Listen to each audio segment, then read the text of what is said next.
धन धन सतगुरु तेरे ही आसरा। आप देख रहे हैं फेथ वर्सेस वर्डिक्ट में डॉक्टर मोहित इंसान परम पूजनीय संत डॉक्टर गुरमीत राम रहीम जी इंसान के अनुयायी उनकी सोच व सच्चाई इस प्रोग्राम के माध्यम से आप सभी लोग देखते जानते व परखते हैं। तो आप सबका आज के इस लाइव डिस्कशन में बहुत बहुत स्वागत है जी। संग जी, चुनाव का दौर है। हरियाणा इलेक्शन विधानसभा के हैं अभी 5 अक्टूबर को, और इसके साथ साथ एक फिलहाल एक सबसे इम्पोर्टेंट मसला जो अब लगभग हर मीडिया, लगभग हर यूट्यूबर, हर कोई चला रहा है, और वो है कि पैरोल को लेके आवेदन दिया गया है। और इस आवेदन में कहा गया है भी ये पैरोल चुनाव से पहले चाहिए, और इसको लेके लगभग हर मीडिया चैनल पे, हर यूट्यूब चैनल पे, हर जगह एक बड़ी बहस, बड़ी चर्चा छिड़ी हुई है। तो इस मसले पे आज हम बातचीत करेंगे मेनली, और इसके अलावा जो कुछ जानकारियाँ मिल रही हैं वो भी हम आपको साझी करते रहेंगे। तो शुरुआत करते हैं सबसे पहले कि 45 मेंबर या कोई भी, आप चलो शुरू से शुरुआत करते हैं। अभी हमने इस वीडियो को शुरू करने से पहले एक वीडियो शेयर किया है, और उस वीडियो में हजूर पिताई से एक सवाल पूछा गया कि क्या आप किसी पार्टी विशेष का समर्थन करते हैं, तो क्या आपने समर्थन किया और ये कोई एक गलती थी। तो उसके जवाब में पिताजी बोल रहे हैं भी कोई भी व्यक्ति ऐसा हमारे सामने आए जो हमें ये कहे कि आपने इस पार्टी को समर्थन दिया है, वो आए तो हम देनदार है, मतलब हमारी जवाबदेही बनती है कि हम कभी किसी पार्टी को समर्थन देने का या ना देने का कहते ही नहीं है। ये साथ संगत का अपना निजी मसला है। सवाल ये है कि जब ये सब जवाब हर बार लगभग पिताजी का रहा है, जब भी 2014 के चुनाव के बाद जब ये कहा गया कि बीजेपी को समर्थन दिया गया, तब भी पिताजी ने सीधा इनकार किया भी हमने बीजेपी को समर्थन देने की बात नहीं कही। तो जब पिताजी हर बार हर चुनाव के समय ये इनकार करते आए, तो फिर ऐसा कौन सा व्यक्ति है जो आपको ये यकीन दिलाता है भी ये जो आदेश है कि इस पार्टी को वोट डालना है, ये आदेश हजूर पिताई की तरफ से आता है। एक पूरा प्रपंच रचा जाता है, उस प्रपंच में इस तरह से चीज़ें दिखाई जाती हैं कि हजूर पिताजी जो स्टेज से बोल रहे हैं, जो संगत के बीच में, जो पब्लिक के बीच में बात कर रहे हैं, वो अलग है। लेकिन बंद कमरों से जो आवाज़ें वाया डेरा प्रबंधक या वाया 45-85 मेंबर वटेवर जो भी ये हैं, इनके जरिए जो भी बात हम तक पहुंचती है वो सही है। जो वो मंच से बोल रहे हैं हजूर पिताजी, वो बात गलत है। ये एक सिनेरियो, मतलब कैसे हमारे सामने एक सिचुएशन हर बार खड़ी की जाती है, और इस रूप में खड़ी की जाती है कि जी सरेआम तो पिताजी ये बात कह नहीं सकते, इसलिए बंद कमरे में कहते हैं। कि बंद कमरे में किसको बोलते हैं? क्या हनीप्रीत को बोलते हैं, राकेश तड़बा को बोलते हैं, बबलू को बोलते हैं, PR नैन को बोलते हैं, या राजनीतिक विंग को बोलते हैं? किसको बोलते हैं ये बात? तो कोई आदमी है जो ये दावा करे जी मेरे को बोली गई है, और वो पब्लिक में आके बोले ना कि भाई मेरे को ये बात बोली गई है, इस पार्टी को समर्थन देना है। तो राजनीतिक विंग कहने को इन्होंने भंग कर दिया, लेकिन उसके बावजूद ये राजनीतिक विंग कैसे सक्रिय है, क्यों जबरदस्ती है? 2014 के बाद जब से कांग्रेस लोकसभा में चुनाव हार गई, ऐसा कौन सा इलेक्शन है जिस इलेक्शन में बीजेपी के अलावा या बीजेपी का सहयोगी दल हो, उसके अलावा किसी और पार्टी को एक भी सीट के ऊपर समर्थन देने की बात की गई हो? 2019 में जेजेपी और बीजेपी कैसे तालमेल बना के जाट वोट जो बीजेपी के खिलाफ था, उस वोट को अपने हक में बुनाया जेजेपी ने। वो भी एक सहमति के साथ डेरा के प्रबंधकों ने जेजेपी को समर्थन करवाया, और उससे सरकार दोबारा बनी बीजेपी की, वरना वो नहीं बनती थी। तो उसी टाइम में हार जाती 2019 में। ये सारा मतलब सिस्टम जो चल रहा है वो किस तर्ज पे है, यही चीज हमें समझनी है, और यही चीज आगे डिलीवर भी करनी है कि चुनाव आने से जस्ट पहले, मतलब यूपी वाले की पैरोल खत्म हो गई 2-3 सितंबर के आसपास, 4 सितंबर को ये जाता है, और उसके बाद ये सरेआम कहते हैं जी नवंबर में आएगा।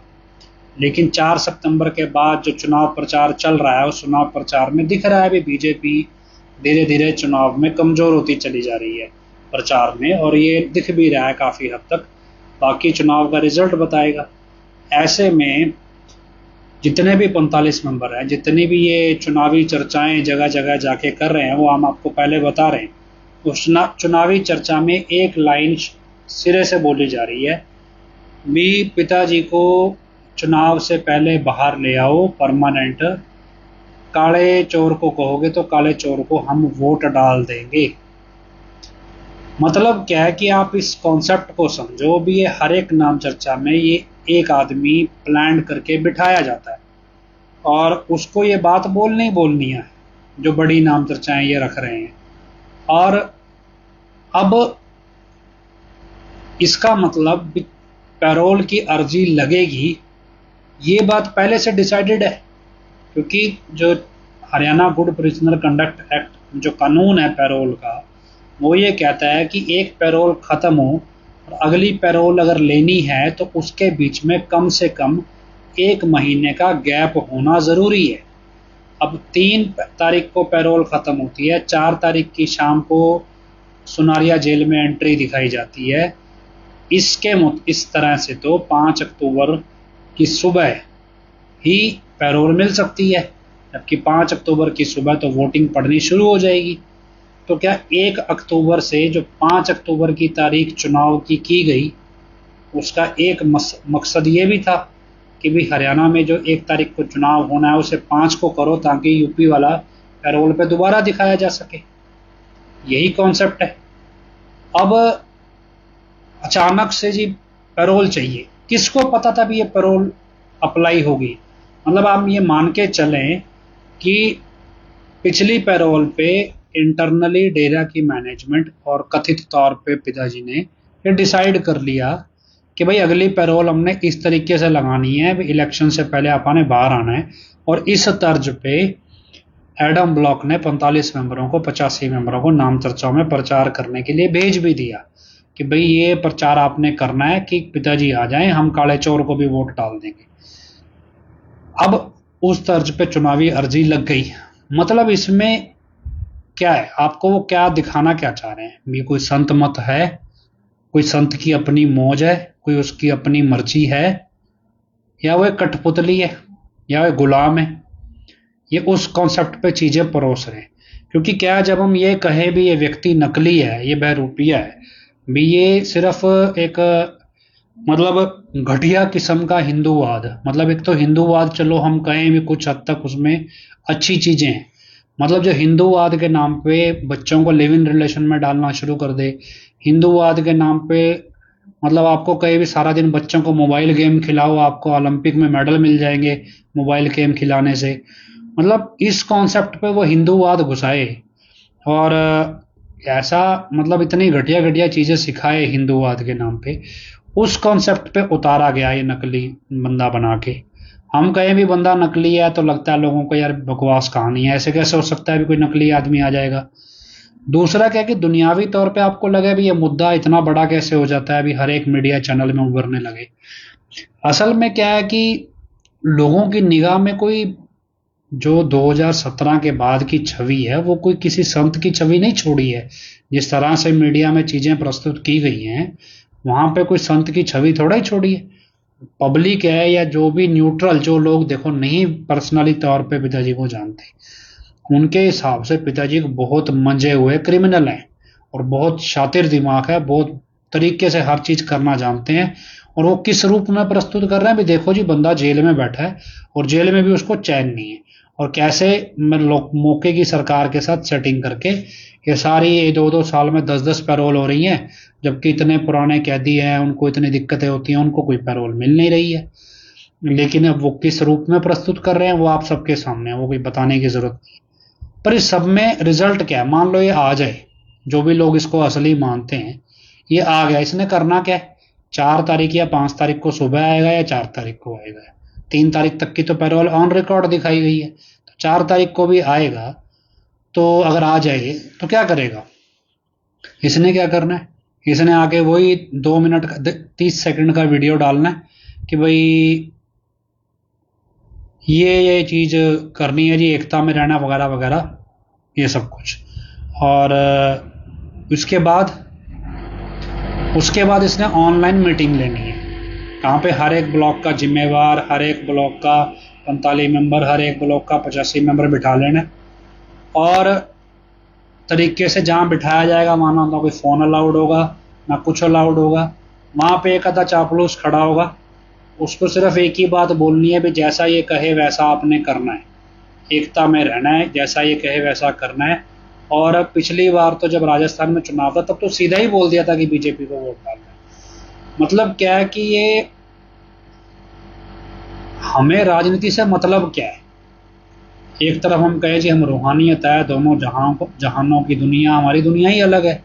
हमारी दुनिया इस रेस से बाहर है कि हमें राजनीति से हमें कोई मतलब नहीं है, कौन सा व्यक्ति सत्ता में बैठेगा नहीं बैठेगा, हमें इससे मतलब नहीं है। क्या है डेरा, क्या है ये मसला? डेरे में हम आए क्यों? अगर हमें राजनीति करनी थी तो फिर किसी ना किसी पार्टी के कार्यकर्ता बन जाना था, फिर ये राजनीतिक विंग के लफड़े में पड़ना ही क्यों है?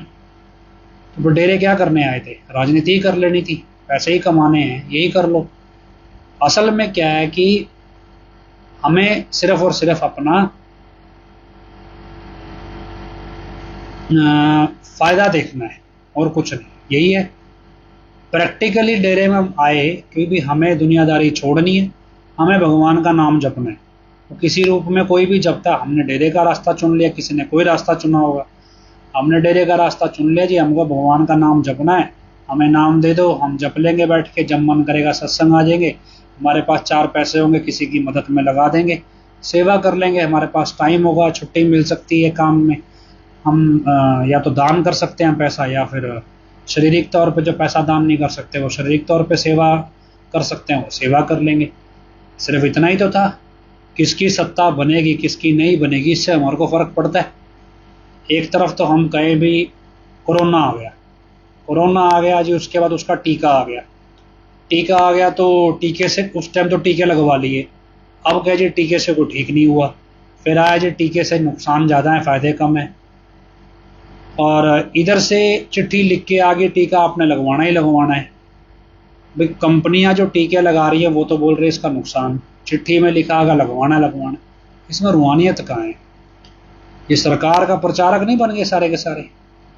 ये तो एक तरह से एक राजनीतिक कार्यकर्ता बन के रह गए, भाजपा के कार्यकर्ता ही हो गए एक तरह से।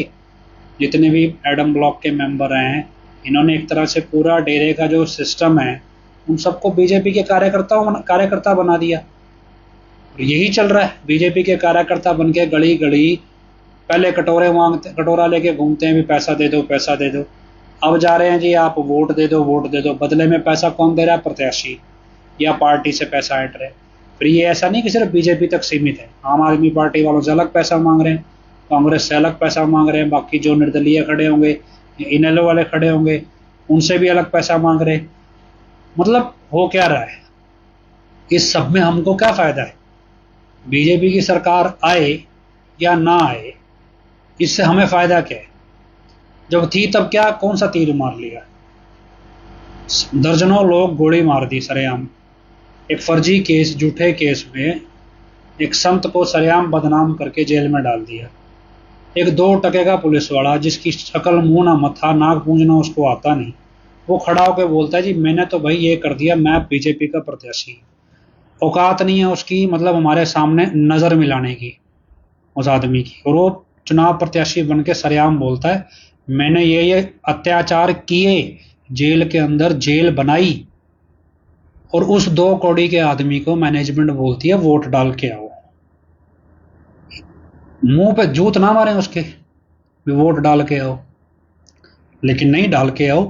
क्यों? ये नकली ड्रामेबाज बिठा दिया, कभी किसी को उठा लाते हैं कभी किसी को। कई बार तो ऐसे लगता ना नहीं है, घर में घुस के इनका पीटना शुरू करो और गिनो ना, भी इतना गुस्सा चढ़ जाता है। हमारे यहाँ पे मतलब कॉलोनी में चापलूस हैं इनके बहुत सारे, और इतने 2 नंबर के धंधे हैं सोच भी नहीं सकते, कर रहे हैं सरेआम खुला पैसा। मतलब आपको 2-2 साल पहले जो 15-15 हजार की नौकरी करते थे आज 3-3 लाख रुपए महीना कमा रहे हैं, काम क्या करते हैं? कुछ नहीं। आप काम ढूंढो, काम नहीं मिलेगा। काम वही 15,000 की नौकरी है, फिर 3-3 लाख रुपए महीना आने लगा। कहाँ से आ रहा है पैसा? कौन दे रहा है इनको ये पैसा? अब खर्चना भी तो है, ये पैसा कहाँ खर्चेंगे? बैंक में तो जमा करा नहीं सकते, फिर इनकम टैक्स वाले पकड़ लेंगे। तो पैसा कहाँ खर्चेंगे? बढ़िया गाड़ी ले आओ, अंडर वैल्यू रजिस्ट्री करा लेते हैं, प्लॉट खरीद लेते हैं। प्लॉट नहीं है तो एक काम करो, दूसरे स्टेट में जाके जमीन खरीद लो। कौन सी? खेती बाड़ी वाली। बाद में किसी के नाम पे एक बार पावर ऑफ अटर्नी करा लो, बाद में रजिस्ट्री करा लेंगे, फुल पेमेंट एग्रीमेंट करा लो। इस कॉन्सेप्ट पे चीजें चल रही हैं। मतलब अल्टीमेटली ये पैसा जा कहाँ रहा है? मतलब या तो मतलब हर कोई भी चीज हमारे सामने है, उस हर चीज का एक ही मकसद है कि पैसा मिल जाए। और मतलब आप कभी इंटरनेट पे देखना, आपको ऐसे बहुत सारे प्रोजेक्ट मिलेंगे इंडिया में जो होते नहीं है, जो सिर्फ हवा में एग्जिस्ट करते हैं। हवा में क्या है कि एक जमीन है जी, किसी ने खरीद ली, सैकड़ों एकड़ जमीन अचानक से खरीद ली किसी ने, उस जमीन पे प्लॉट कटने लगे हैं जी, और यहाँ पे बहुत बड़ा कोई कॉलोनी पास हो गई है, बहुत बड़ा कोई सेटअप गवर्नमेंट का पास हो गया, एक पूरी हवा बनती है। और ये हवा सिर्फ ऐसा नहीं कि जिसने पैसा कमाना है, जिसने जमीन खरीदी है उसी ने बनाई होती है। ये हवा ऊपर से नहीं, सरकारी महकमों में भी चलती है। ऐसे ही क्या है कि आप इंटरनेट पे देखना, एक धोलरा नाम से ना गुजरात में एक शहर है धोलरा, धोलरा स्मार्ट सिटी प्रोजेक्ट है। आपको दुनिया भर की वेबसाइट्स मिलेंगी कि भाई इसमें प्लॉट बिका हुआ है, इसमें बिका हुआ है। पिछले 5-6 साल से तो मैं ही सुनता आ रहा हूँ। मतलब ये प्रोजेक्ट स्मार्ट सिटी प्रोजेक्ट है, इसमें बस एक ही काम चल रहा है, प्लॉट खरीदो, महंगे दाम पे बेचो। एक आदमी 100 प्लॉट खरीदता है, 3 प्लॉट के ऊपर बिल्डिंग खड़ी करता है, 97 प्लॉट को 10 गुना रेट पे बना देता है, और फिर यहाँ पे स्मार्ट सिटी प्रोजेक्ट आ रहा है। तो ऐसे से करते करते एक ही प्लॉट पिछले 6 साल में 10 गुना रेट पे पहुंच गया। और ये सारा पैसा एडम ब्लॉक वाले वहां इन्वेस्ट करते हैं। मतलब बहुत सारे लोग हमने देखा है बकायदा वहां पे ऑफिस खोले बैठे हैं धौलरा में, कोई उसी का ऑफिस दिल्ली में खोले बैठे हैं, उसी का ऑफिस चंडीगढ़ में खोले बैठे। जो सारा पैसा आपसे लूटा जाता है, ये सारा पैसा कहाँ इन्वेस्ट हो रहा है? कोई धौलरा में इन्वेस्ट कर रहा है, कोई कनाडा में जमीन खरीद रहा है, कोई दुबई में जमीन खरीद रहा है, कोई ऑस्ट्रेलिया में जमीन खरीद रहा है। क्योंकि क्या है कि कई देशों में तो कॉन्सेप्ट है, अभी आप इतने करोड़ का इन्वेस्टमेंट कर दो, आपको पीआर दे देंगे। तो इसमें डेरे का, संगत का कोई भला हो रहा है? अब तो इस हद पे आ गए हैं, जो 100 रुपया जो लोग रोज का सुबह का 1 रुपया निकालते ना दान में, कि भाई चलो 1 रुपया रोज का समाज भलाई के लिए निकालते, वो पैसा पिताजी ने बोला था भी वो पैसा आप किसी आस पड़ोस में कोई भूखा है उसे खाना खिला दो, भी कोई ऐसा व्यक्ति है जो जिसके ऊपर छत नहीं है, कहीं वैसे चौक पे बैठा है, कोई तरपाल दे दो उसको, ठंड है गर्मी है उसके हिसाब से कपड़ा लत्ता दे दो। मतलब ये 100 रुपया भी मांगने लगे वो। तो इन चीजों में ये पैसा जा रहा है। आप सिरसा में देखोगे, मतलब जितनी सिरसा की प्रीमियम प्रॉपर्टीज निकल रही है ना, सब एडम ब्लॉक के लोगों के पास है। पूछो पैसा कहां से है? 15,000 रुपए की नौकरी कर रहे हैं। और जो जो लोग एक साइकिल अफोर्ड नहीं करते थे अपनी सैलरी में, एक स्कूटर पे नहीं चलते थे, सरकारी बस में चलते थे, वो भी पास बना के, वो लोग आज चंडीगढ़ से दिल्ली जाना तो भी फ्लाइट पकड़ते हैं। मतलब कहां से आता है पैसा उनके पास? वो कौन सा बिजनेस ऐसा है जो इतने मंदी के दौर में इनको अरबोंपति बना रहा है? जो मतलब छोटे छोटे रूट पे भी इनको फ्लाइट चाहिए। और ये सिर्फ इनके नहीं, इनके नौकर तक जो इनके लिए नीचे काम कर रहे हैं वो भी फ्लाइट में ट्रेवल कर रहे हैं। मतलब अगर मान लो यहां से गुजरात जाना है तो भी जो इनका नौकर भी है वो भी ट्रेन से नहीं जाएगा, वो भी फ्लाइट से जाएगा। इतना पैसा जा कहाँ रहा है? सब अपने अपनी प्रॉपर्टियां हैं। मतलब शक्ल देख लो, ऐसे लगेगा भी इनसे बड़ा भिखारी कोई हुआ ही नहीं, इतने दरिद्र दिखेंगे। यहाँ पे जब आपके सामने आएंगे, भाई साहब अभी डेरा बिक जाएगा अगर आपने पैसा नहीं दिया। और उसके बाद पैसा लेके आपके वहां से निकलता है। मैं आपको एक वीडियो डालूंगा, मैं अभी कल परसों, आप देखना, 5 मिनट का वीडियो है नहीं वो। 5 मिनट के अंदर एक संदीप अन्नू है कुरुक्षेत्र का, 5 मिनट के अंदर कम से कम 10 लाख रुपया ऐंठ गया वो। 5 मिनट में 10 लाख रुपया उसने ले लिया लोगों से। इससे बढ़िया बिजनेस क्या है? 5 मिनट भाषण दो, 10 लाख रुपए जेब में डालो और चलते बनो। कितनों का हिस्सा होगा? 5 मिनट में 10 लाख रुपए। सोचो, एक जगह से 700-800 ब्लॉक हैं, ऑन एन एवरेज एक महीने में कितना पैसा निकाल लेते हैं आप? लगाओ अंदाजा। 100 करोड़ कहीं नहीं गया। ये 100 करोड़ रुपए प्रति महीना कहाँ जाता है? किसकी जेब में जाता है? कितने हिस्सेदार हैं इसके? क्यों नहीं ये पैरोल का धंधा चलेगा? फिर यहां तक नहीं है, जिसको थोड़ा सा भी सच पता चल जाए उसका मर्डर हो जाता है। थोड़े दिन पहले यहाँ पे, मतलब अभी खबर आई मेरे को, आज ही किसी ने बताया कि जी यहाँ पे एक बंदा था, वो इनके लिए 2 नंबर का काम करता था, रात को टैक्सियां चलाता था इनके लिए 2 नंबर में। अचानक से वो गायब हो गया। यहाँ पे सबको यही पता है भी वो मार दिया गया होगा, लेकिन कहाँ गायब हुआ पता ही नहीं। तो क्यों? यहाँ पे कॉन्सेप्ट है भी, जो बंदा एडम ब्लॉक के लिए 2 नंबर में काम करता है, अगर वो गायब हो जाए तो समझ लो मर गया होगा। ना तो कोई उसके बारे में सवाल उठाता है, ना कोई पूछता है। हमारे जैसा आदमी जब थाने में कोई अर्जी लेके चला जाए तो एसएचओ बोलता है भी तुम्हारे कहे पे कार्रवाई नहीं होती, उठा के अर्जी बाहर फेंक देता है। ये कॉन्सेप्ट है। इतना तो मेरे को लगता है तालिबान में नहीं होता होगा। 100-100 करोड़ का काम तो एक एक महीने में चल रहा है। किसी को पता लग गया कोई 2 नंबर में काम कर रहा है, मान लो उसने ऐतराज उठा दिया, तो बंदा गायब हो जाता है। कहाँ गया जी पता नहीं। और यूं ही थोड़ी न्यूज में खबरें चलती हैं, सैकड़ों नरकंकाल है जी, कहाँ गए ये बंदे जो गायब होते हैं? मेरी खुद की कॉलोनी से 5 तो मर्डर हुए हैं, जिस कॉलोनी में मैं रहता हूँ यहाँ पे 5 मर्डर हुए हैं, और जो गायब हुए हैं वो अलग। और 5 मर्डर ऐसा नहीं भी राह चलते आदमियों के हुए हैं, ये सारे डेरे में इंपॉर्टेंट पोजीशन पे बैठे थे, और सबका काम लगभग लगभग कैश संभालना था। क्यों गायब हो जाते हैं? क्यों अचानक मर जाते हैं? क्यों अचानक सुसाइड कर लेते हैं? सुसाइड ही करते हैं या मर्डर होते हैं? ऐसा क्या पता चलता है उनको, या अचानक सुसाइड कर जाते हैं?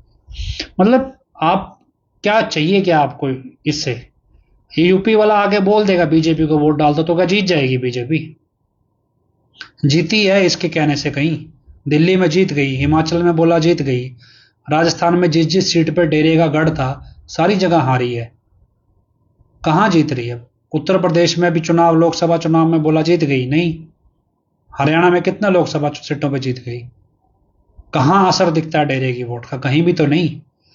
2014 में असर दिखा थोड़ा बहुत हरियाणा के चुनाव में, उसके बाद कहीं नहीं दिखा, लेकिन चल रहा है। अब क्या है भी, क्यों पैसा मांगना है? जितना पैसा मिल जाए, खत्म ही नहीं होता। मतलब इतना बुरा हाल है भी, कोई लिमिट ही नहीं है। जो जिसको पता चल जाएगा वो गायब हो जाएगा। यहाँ पे सारे, यहाँ पे सफेद पोश है। मतलब आपको लगता होगा भी डेरे में पता नहीं कितने भगत बैठे होंगे, हमें डेरे में ही बैठे हैं, कोई भगत नहीं है यहाँ, कोई सिंगल कोई भी नहीं है।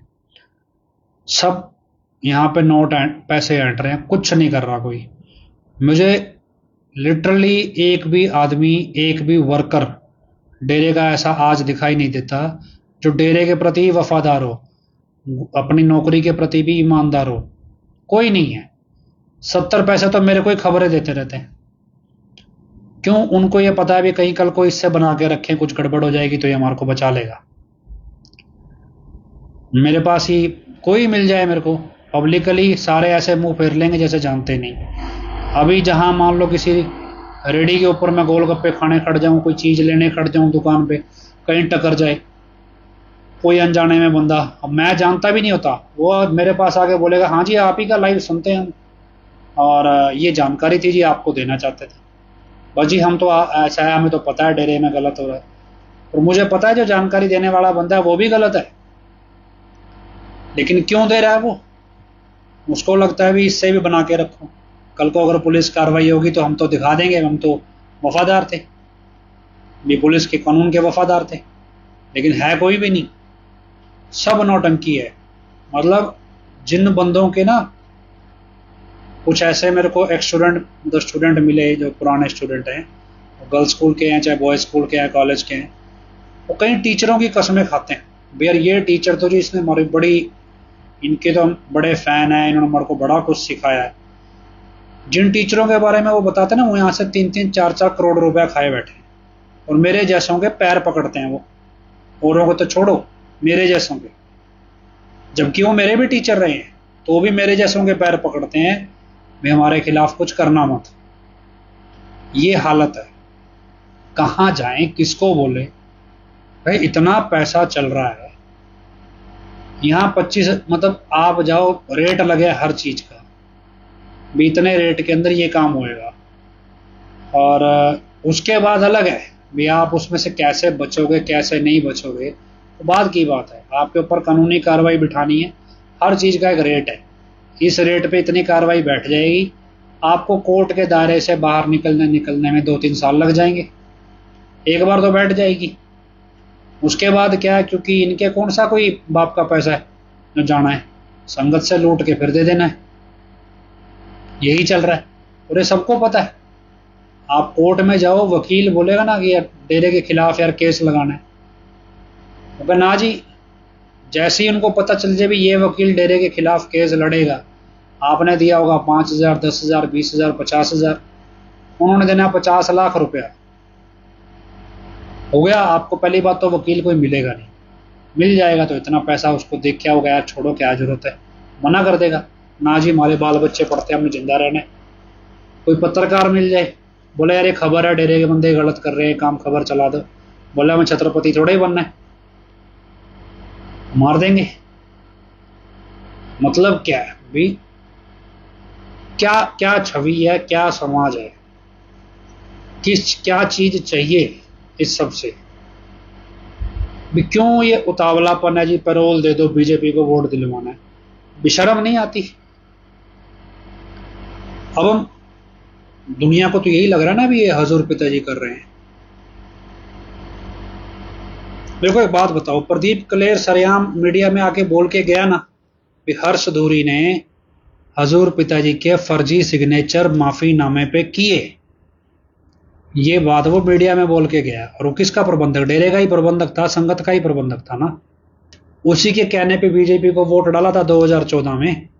आज वो पिताजी को गालियां देता है सरेआम बैठ के। तो 2014 में वो बिका हुआ नहीं था, 2014 में वो भगत आदमी था और आज वो बिक गया, या 2014 में बिका हुआ ही था जिसने उस टाइम बीजेपी से डील की? तो जिस आदमी ने 2014 में बीजेपी से डील की, आज वो सरेआम पिताजी को गालियां दे रहा है, तो फिर आज बीजेपी से डील क्यों हो रही है? आपको समझ में नहीं आई? उसने एक बात बोली भी माफीनामे के ऊपर हर्ष दूरी ने पिताजी के सिग्नेचर किए, और फर्जी सिग्नेचर, पिताजी के सिग्नेचर कोई और करेगा तो फर्जी हो गए। उस माफीनामे की वजह से बरगाड़ी कांड भी होता है और 1 दर्जन के करीब लोगों का क्या की हत्या हो जाती है, 1 दर्जन के करीब लोगों की। एक हर्ष दूरी के फर्जी सिग्नेचर से 1 दर्जन लोगों की हत्या हो जाए और उसके बाद कोई केस है हर्ष दूरी के खिलाफ हत्या का? सरेआम बोल के गया ना प्रदीप कलेर, तो क्या है कोई एक भी इसने फर्जी सिग्नेचर कैसे इस्तेमाल किया, भी क्यों किया? और उसके बाद जो सांप्रदायिक माहौल बना उसका खामियाजा किसने भुगता? उन 1 दर्जन लोगों का क्या कसूर था फिर इनकी हत्या हुई? काम तो हर्ष दूरी ने किया, क्योंकि हर्ष दूरी प्रधानमंत्री कार्यालय के अफसर का जवाई है, इसलिए उसको कोई पकड़ेगा नहीं। यही है ना। सरेआम न्यूज में खबर चली 2017 में भी हनीप्रीत का सबसे करीबी आदमी प्रदीप कलेर गिरफ्तार हुआ, रातों रात डीजीपी हरियाणा ने बदल दिया। किस लिए? एक गरीब आदमी से एक प्रदीप नाम का मजदूर उठा के लाए और उससे बदल दिया, और उस मजदूर को डेरे का मेन प्रबंधक बना दिया। क्यों? मतलब जब डेरे के खिलाफ ये सारा माहौल था 2017 में, तो प्रदीप कलेर को डीजीपी ने कैसे छोड़ दिया? तो जिस प्रदीप कलेर ने 2014 में बीजेपी से सांठगांठ की, जिसने 2017 में पंचकुला दंगा करवा के लोग मरवाए, सरकार डीजीपी के साथ मिलकर सारा काम किया, तभी तो रातों रात छोड़ दिया। डीजीपी को क्या पड़ी थी कि प्रदीप कलेर को रातों रात छोड़ देने की? किसने कहा उसको? प्रदीप ऐसा क्या तोप था प्रदीप कलेर? गिरफ्तार होने के बाद, अपराध में शामिल होने के बाद उसकी जगह एक गरीब आदमी की जिंदगी बर्बाद कर दी गई। वो अलग बात है, वो गरीब आदमी कल को हमारे खिलाफ ही खड़ा हो गया, उसके बाद वो बाद की चीज हो सकता है, उसको भी पैसे चाहिए हो तो। लेकिन ये हुआ ना, तो जब सारी मैनेजमेंट सारे डेरे के खिलाफ बीजेपी काल बन के खड़ी थी, तो प्रदीप कलेर पे मेहरबान क्यों थी? और आज वो प्रदीप कलेर पिताजी को गालियां देता है उसी बीजेपी के दम पे, फिर भी आपको बीजेपी को ही वोट देना है। मतलब थोड़ा तो कोई हो भी, या चलो हमारे अंदर थोड़ा बहुत स्वाभिमान नाम की कोई चीज है। मतलब आपको लगेगा यार भी इन जैसे लोगों से ना दुश्मन अच्छे हैं, कम से कम पता होता है भी ये दुश्मन है और ये यहाँ तक हमारा बुरा चाहता है, कितना बुरा हमारा सोचता है। आपको पता है भी इससे कैसे निपटना है।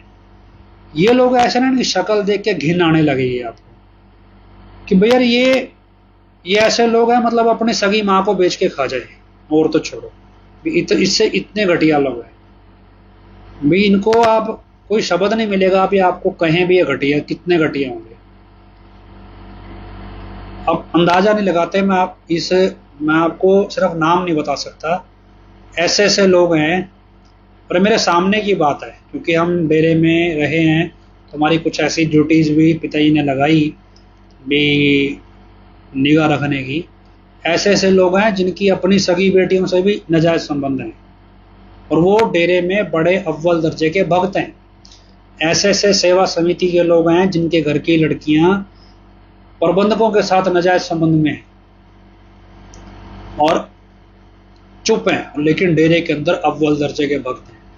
वो हैं जिनका हमारे को सरेआम पता है, और उनको भी ये बात पता है भी, हमें पता है ये बात। मतलब जिन लोगों को आप समझो ना भी यार इन लोगों ने तो जन्म जन्मांतर तक भक्ति की होगी तब इस दर्जे पे पहुंचे, उन लोगों के भी ऐसे ऐसे हालात हैं भी। उनकी घरवालियां तंग आके नशे की गोलियां खा जा रही हैं मरने के लिए, सुसाइड अटेम्प्ट कर रही हैं, और जाके फिर बड़े बड़े अस्पतालों में इलाज करवा रहे हैं, फिर विदेश दौड़ जा रहे हैं। मतलब क्या, कहाँ जाओगे? ऐसे लोग जो जिनके आगे लोग सिर झुकाते हैं, वो सिरसा के होटलों में लड़कियां लेके घूम रहे हैं। कहाँ तक जाओगे? किसको भगत माने बैठे? कोई रेफरेंस है आपका भी? अरे इस आदमी को भगत मान के बैठे हैं। अगर हनीप्रीत को भगत मान के बैठे हो तो थोड़े दिन सिरसा आओ, मैं आपको दिखाता हूं भी क्या औकात है उसकी, भी कितनी औकात है उसकी, क्या है। 2 पैसे की औकात नहीं है। आप नाम लोगे ना किसी के सामने, बात वो बाद में करेगा, गाड़ी पहले निकालेगा। मतलब जिनके कुलों को लोग गालियां देते ना, कुल को भी, यार इस कुल क्यों एग्जिस्ट करता है ये, उन लोगों को आप भक्त मान के बैठे हो। मैं इनके हिसाब से हम चलेंगे। तो कोई लिमिट होती है भी अंध आंख मूंदने की। क्या क्या मिल क्या जाएगा? आपको लगता है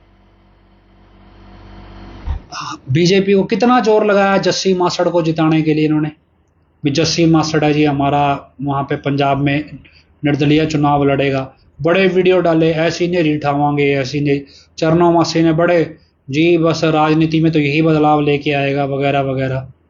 तो क्या ले आया? जमानत जब्त करा के आया। तो कोई सुन रहा है? आप डेरा सच्चा सौदा की स्थापना से संबंधित वचन पढ़ोगे ना, उसमें लिखा है भी अगर चंदा मांगोगे तो सतगुरु साथ नहीं खड़ेगा। तो चंदा मांगना, कटोरा लेके खड़ गए ना आपके सामने, तो क्या हुआ कि डेरे का लंगर घर जिसके अंदर 1 बोरी आटा हो तो भी 1 लाख लोगों को रोटी खिला देता है। क्यों?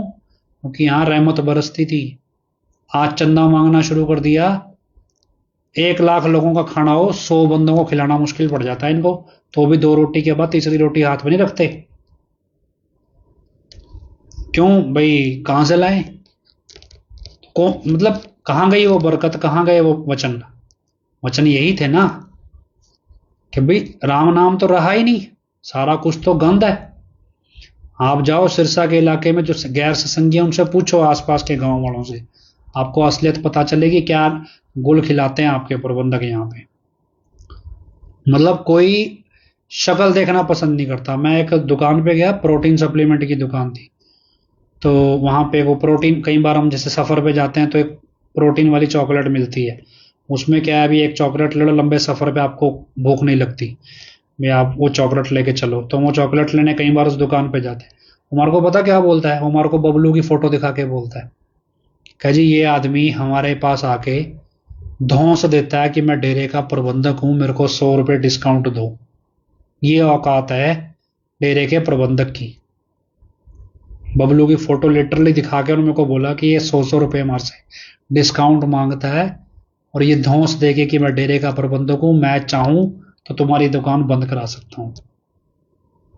और सामने से वो 2 गाड़ी देके उसको धक्के मार के वहां से निकाल देते हैं, इतने जोर लगता हो तो करा के दिखा ले। और डेरे के कर्मचारी बबलू को ऐसे पूछते हैं, भाई यही देश का प्रधानमंत्री है कि भाई यही हमारा बेड़ा पार लगाएगा। ये हालात हैं और आप किस दुनिया में जी रहे हो कि भाई हम एडम ब्लॉक के भरोसे मतलब सब कुछ कर जाएंगे। तो मैं आपको सिर्फ इसलिए समझा रहा हूं या बता रहा हूं, इसे जानकारी समझ लो कि आपने दुनिया में घटिया से घटिया दर्जे का इंसान देखा होगा ना, कि उससे भी घटिया लोग हैं। मतलब क्या ना, एक वर्ड होता है, पता नहीं आपकी भाषा में क्या बोलते हैं, जयराम पेशा ऐसे कुछ होता है भी, एक पेशा होता है लोगों का मुर्दों को काटना। ये उस लेवल का पेशे से भी घटिया लोग हैं। एक टाइम पे पेशा होता होगा भी मुर्दे शरीर को काटने वाले लोग होते हैं ना, जो मुर्दा शरीर पड़े होते हैं, जो सड़ रहे होते हैं, वो पेशे वाले लोग होते हैं, उनको बड़ा बेरहम पेशा माना जाता है।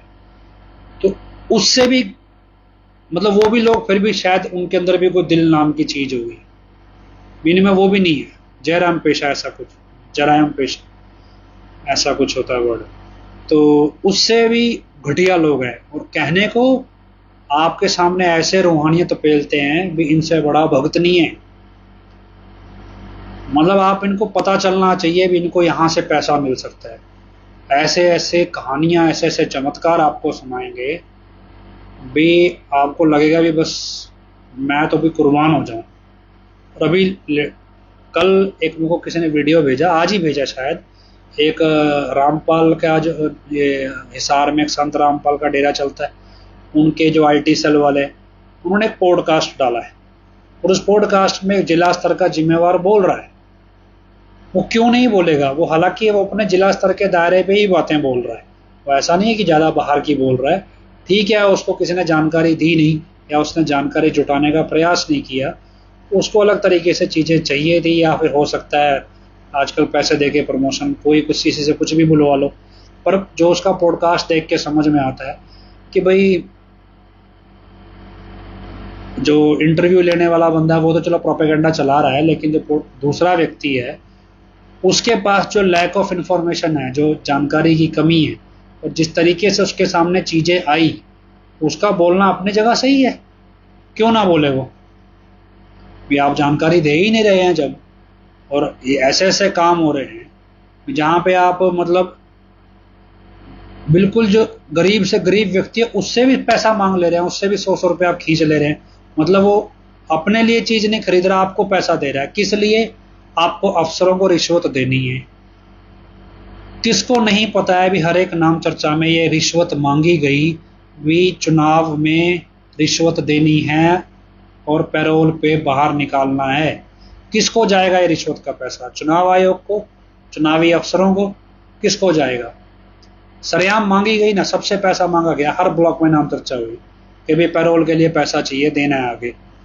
किसको चाहिए होता है पैसा? क्या रोहतक कमिश्नर खाता है, जेल का जेलर खाता है, या सब में बंदरबांट होती है? सरेआम मांगते हैं ना, कोई रसीद, कोई कुछ नहीं। एक एक नाम चर्चा से कोई कहीं से 20 लाख, कहीं से 25 लाख, कहीं से 50 लाख जाता है। क्यों दे रहे हैं लोग?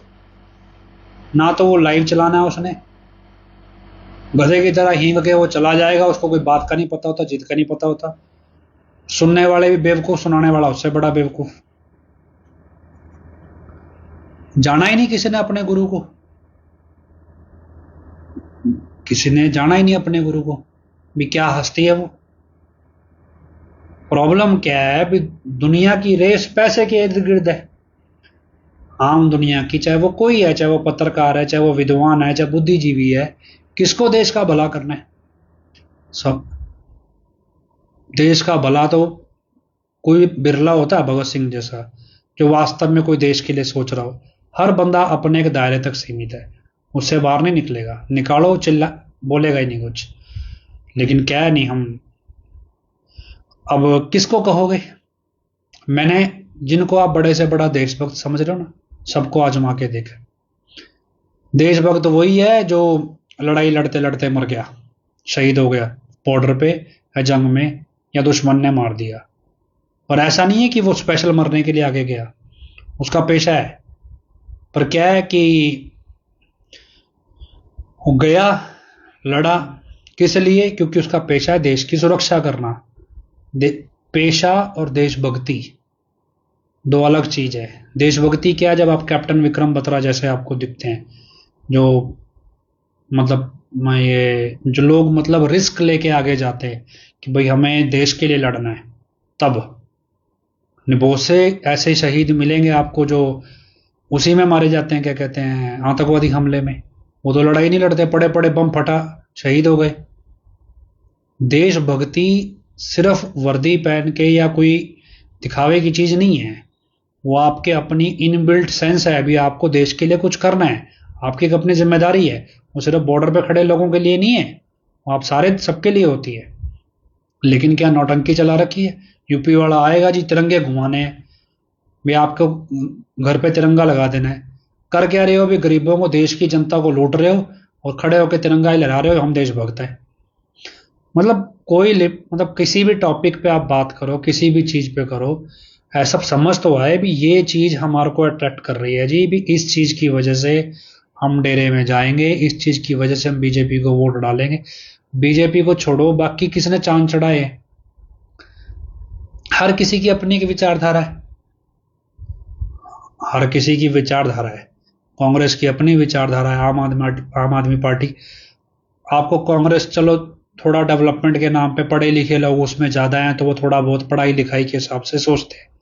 आम आदमी पार्टी में क्या है, भी कर्मचारी लोग ज्यादा हैं, जो मतलब अफसर रह गए, कर्मचारी हैं, वो हिसाब से वो भी चलो थोड़ा बहुत सोचेंगे भी जनता के लिए कोई सुविधा करा दें। बेशक ऊपर पैसा सबने खाना है। बीजेपी की कौन सी विचारधारा है? भैया आप मुसलमानों को मार दो, मुसलमान होना नहीं चाहिए, ईसाई होना नहीं चाहिए, सिख भी नहीं होना चाहिए, सिर्फ हिंदू होना चाहिए। उनका तो काम ही मारना सिखाना है। बाकी कम से कम चलो 2-4 रुपए जनता पे खर्च तो करते हैं।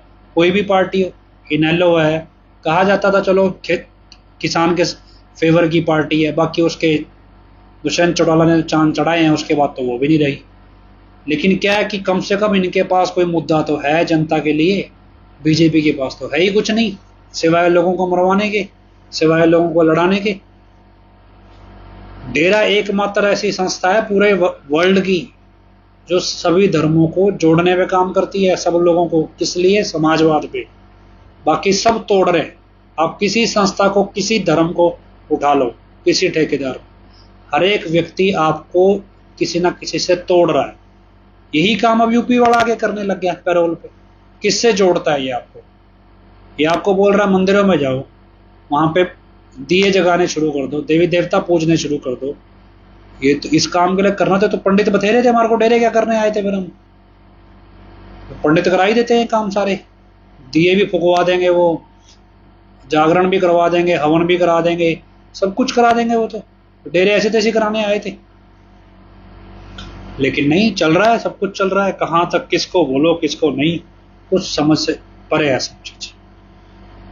पर आपको समझना पड़ेगा, कब नहीं समझो, कब तक नहीं समझोगे। और भूल जाओ भी कोई रूहानियत वगैरह, ये सब चीजें तो बहुत दूर की चीजें हैं, ये तो अभी दुनियादारी है। रूहानियत तो बहुत दूर, रूहानियत के खेल तो बहुत दूर है जो आपके पल्ले पड़ने लग जाएं। तो भी दुनियादारी से ही नहीं बाहर निकल रहे ना, कि पता नहीं ऐसी कौन सी, आपको क्या मिल रहा है? आपको तो आपसे तो पैसा ही छीना जा रहा है ना, आपको बदले में क्या दिया जा रहा है? कुछ नहीं।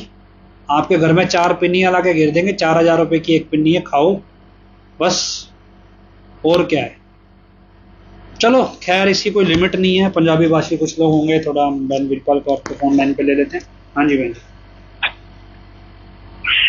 बहुत ही प्यारे सतगुरु जी की प्यारी प्यारी साध संगत जी, धन धन सतगुरु तेरा ही आसरा। गुरु प्यारी साध संगत जी, गुरु पिता जी अक्सर ही वचन कराया करते सी भाई भी ये काल ते दयाल दी जंग चल रही है। एक पासे काल है, काल महाकाल जिन्हों आप बुराई का प्रतीक कहने हैं, दूसरे पासे दयाल है, सतगुर है। ये भी वचन कराया करते सी भाई भी मालका मालका की लड़ाई है। ਤੇ ਮਾਲਕ ਕਿਹਦਾ ਡੱਡ ਹੈ ਇਹ ਵੀ ਤੁਹਾਨੂੰ ਪਤਾ ਹੀ ਹੈ ਵੀ ਜੇ ਉਹਨਾਂ ਦਾ ਕੋਈ ਮਾਲਕ ਹੈ ਤਾਂ ਫਿਰ ਸਾਡਾ ਵੀ ਕੋਈ ਮਾਲਕ ਹੈ। ਤਾਂ ਗੁਰੂ ਪਿਆਰੀ ਸਾਧ ਸੰਗਤ ਜੀ, ਇਸ ਬੁਰਾਈ ਤੇ ਅਛਾਈ ਦਾ ਜੋ ਯੁੱਧ ਹੈ, ਜੋ ਜੰਗ ਹੈ, ਇਹਦੇ ਵਿੱਚ ਬੇਸ਼ੱਕ ਮਾਲਕਾਂ ਦੀ ਲੜਾਈ ਹੈ, ਜਿਵੇਂ ਗੁਰੂ ਪਿਤਾ ਜੀ ਵਚਨ ਕਰਿਆ ਕਰਦੇ ਸੀ, ਪਰ ਫਿਰ ਵੀ ਜਿੰਨਾ ਕੁ ਅਸੀਂ ਆਪਣਾ ਰੋਲ ਅਦਾ ਕਰ ਸਕਦੇ ਹਾਂ ਉਹਨਾਂ ਸਾਨੂੰ ਵੀ ਜ਼ਰੂਰ ਕਰਨਾ ਚਾਹੀਦਾ। ਇਹ ਨਹੀਂ ਹੈ ਕਿ ਕਈ ਵਾਰ ਅਸੀਂ ਸੋਚਦੇ ਹਾਂ ਵੀ ਚਲੋ ਪਿਤਾ ਜੀ ਤਾਂ ਕੁੱਲ ਮਾਲਕ ਹੈ, ਉਹ ਆਪਣੇ ਆਪ ਹੀ ਸਾਰਾ ਕੁਝ ਕਰਨਗੇ ਤੇ ਅਸੀਂ ਚੁੱਪਚਾਪ ਫਿਰ ਬਿਲਕੁਲ ਘਰੀ ਬੈਠ ਜਾਂਦੇ ਹਾਂ। ਜਿਸ ਤਰ੍ਹਾਂ ਦਾ ਸਮਾਂ ਹੁੰਦਾ ਹੈ, ਜਿਸ ਤਰ੍ਹਾਂ ਦਾ ਮਾਹੌਲ ਹੁੰਦਾ ਹੈ, ਜਿੰਨਾ ਕੁ ਅਸੀਂ ਕਰ ਸਕਦੇ ਹਾਂ ਉਹਨਾਂ ਕੁ ਤਾਂ ਘੱਟੋ ਘੱਟ ਸਾਨੂੰ ਜ਼ਰੂਰ ਹੀ ਕਰਨਾ ਚਾਹੀਦਾ ਹੈ। ਇਸ ਬੁਰਾਈ ਤੇ ਅਛਾਈ ਦੇ ਯੁੱਧ ਦੇ ਵਿੱਚ ਜਿਹੜੀ ਜਿੱਤ ਹੈ ਉਹ ਸੱਚ ਦੀ ਹੀ ਹੋਣੀ ਹੈ। ਸਮਾਂ ਲੱਗ ਸਕਦਾ ਹੈ, ਉਹਦੇ ਕਰੇ ਦੇਰ ਹੈ ਪਰ ਅੰਧੇਰ ਨਹੀਂ ਹੈ। ਪਹਿਲਾਂ ਵੀ ਆਪਾਂ ਦੇਖਿਆ ਜਦੋਂ ਬੁਰਾਈ ਖਤਮ ਹੋ ਜਾਂਦੀ ਹੈ ਤਾਂ ਉਦੋਂ ਹੀ ਸੱਚਾਈ ਦੀ ਜਿੱਤ ਹੁੰਦੀ ਹੈ। ਦੂਸਰੀ ਮਤਲਬ ਇਹ ਵੀ ਹੈ, ਇਹ ਨਹੀਂ ਹੈ ਕਿ ਅਸੀਂ ਇਹ ਕਹੀਏ ਵੀ ਭਾਈ ਪਹਿਲਾਂ ਤਾਂ ਜਿਹੜੀ ਹੈਗੀ ਸੱਚ ਦੀ ਜਿੱਤ ਹੋ ਜੇ, ਬੁਰਾਈ ਖਤਮ ਹੋਵੇ ਜਾਂ ਨਾ ਹੋਵੇ। ਤਾਂ ਗੁਰੂ ਪਿਆਰੀ ਸਾਧ ਸੰਗਤ ਜੀ, ਬੁਰਾਈ ਖਤਮ ਹੋਊਗੀ ਤਾਂ ਹੀ ਸੱਚ ਦੀ ਜਿੱਤ ਹੋਊਗੀ।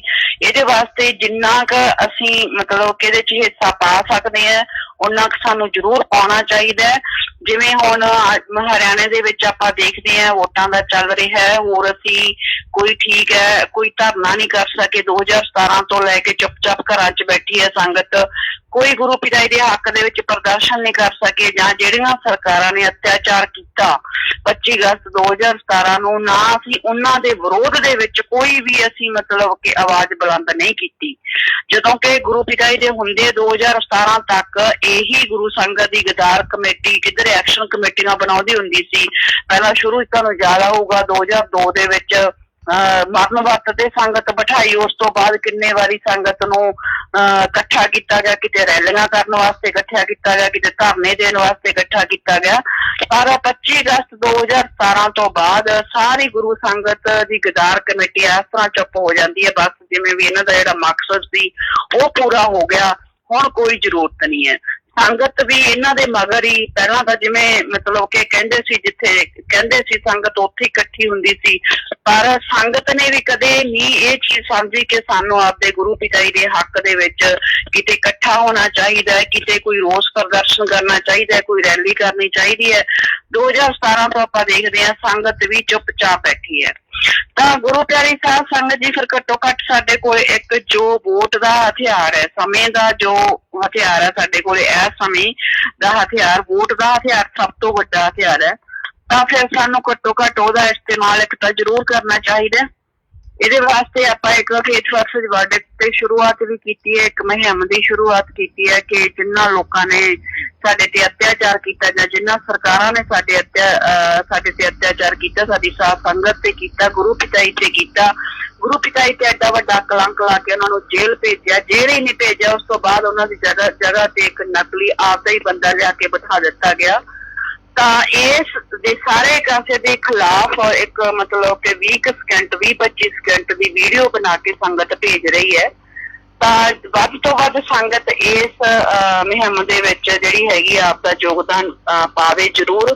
ਕੋਈ ਜ਼ਿਆਦਾ ਸਮਾਂ ਨਹੀਂ ਹੈ, ਜ਼ਿਆਦਾ ਗੱਲ ਨਹੀਂ ਬੋਲਣੀ ਹੈ, ਥੋੜਾ ਜਿਹਾ ਤੁਸੀਂ ਹਿੰਦੀ ਦੇ ਵਿੱਚ 2 ਗੱਲਾਂ ਬੋਲਣੀਆਂ, ਬਸ ਸਿਰਫ ਇੰਨਾ ਹੀ ਬੋਲ ਦੋ ਵੀ ਜਿਹੜਾ ਮੇਰਾ ਵੋਟ है वो असली संत डॉक्टर गुरमीत राम रहीम सिंह जी इंसा के साथ जो हुआ अन्याय और पंचकूला हत्याकांड, नकली राम रहीम और डेरा सच्चा सौदा की जो मैनेजमेंट है उसके खिलाफ है, हरियाणा इलेक्शन 2024। मतलब इन्ना क बोल के ही तुसी वीडियो वध तो वध बना के पाओ, क्योंकि जिहड़ा सोशल मीडिया ते इस समय जिहड़ा प्रचार चल रहा है वो बहुत दूर तक आवाज आती है।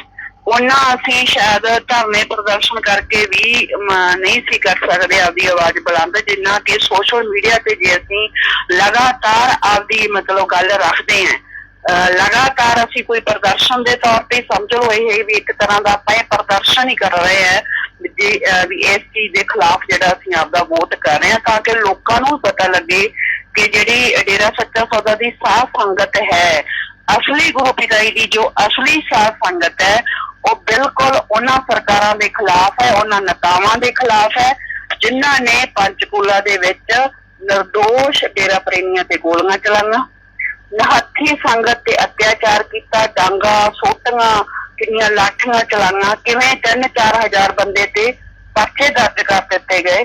ਤਾਂ ਗੁਰੂ ਪਿਆਰੀ ਸਾਧ ਸੰਗਤ ਜੀ, ਮਤਲਬ ਕਿ ਜ਼ਰੂਰ ਇੰਨਾ ਕੁ ਸਮਾਂ ਕੱਢੋ ਕਿ 20-25 ਸੈਕਿੰਡ ਦੀ ਇੱਕ ਵੀਡੀਓ ਬਣਾ ਕੇ ਜ਼ਰੂਰ ਤੁਸੀਂ ਮਤਲਬ ਕਿ WhatsApp ਕਰ ਦਿਓ ਕਿਸੇ ਵੀ ਜਿਹੜਾ ਆਪਣੇ ਪੇਜ ਤੇ ਕਰਨਾ ਤਾਂ ਇੱਧਰ ਭੇਜ ਦਿਓ, WhatsApp ਤੇ ਜਿਹੜੇ ਆਪਣੇ WhatsApp ਗਰੁੱਪ ਚੱਲ ਹੀ ਰਹੇ SVB ਦੇ ਉਹਨਾਂ 'ਚ ਭੇਜ ਦਿਓ, ਜਾਂ ਫਿਰ ਤੁਸੀਂ ਵਿਕਰਮਵੀਰ ਜੀ ਉਹਨਾਂ ਦਾ ਨੰਬਰ ਤੇ ਭੇਜ ਦਿਓ।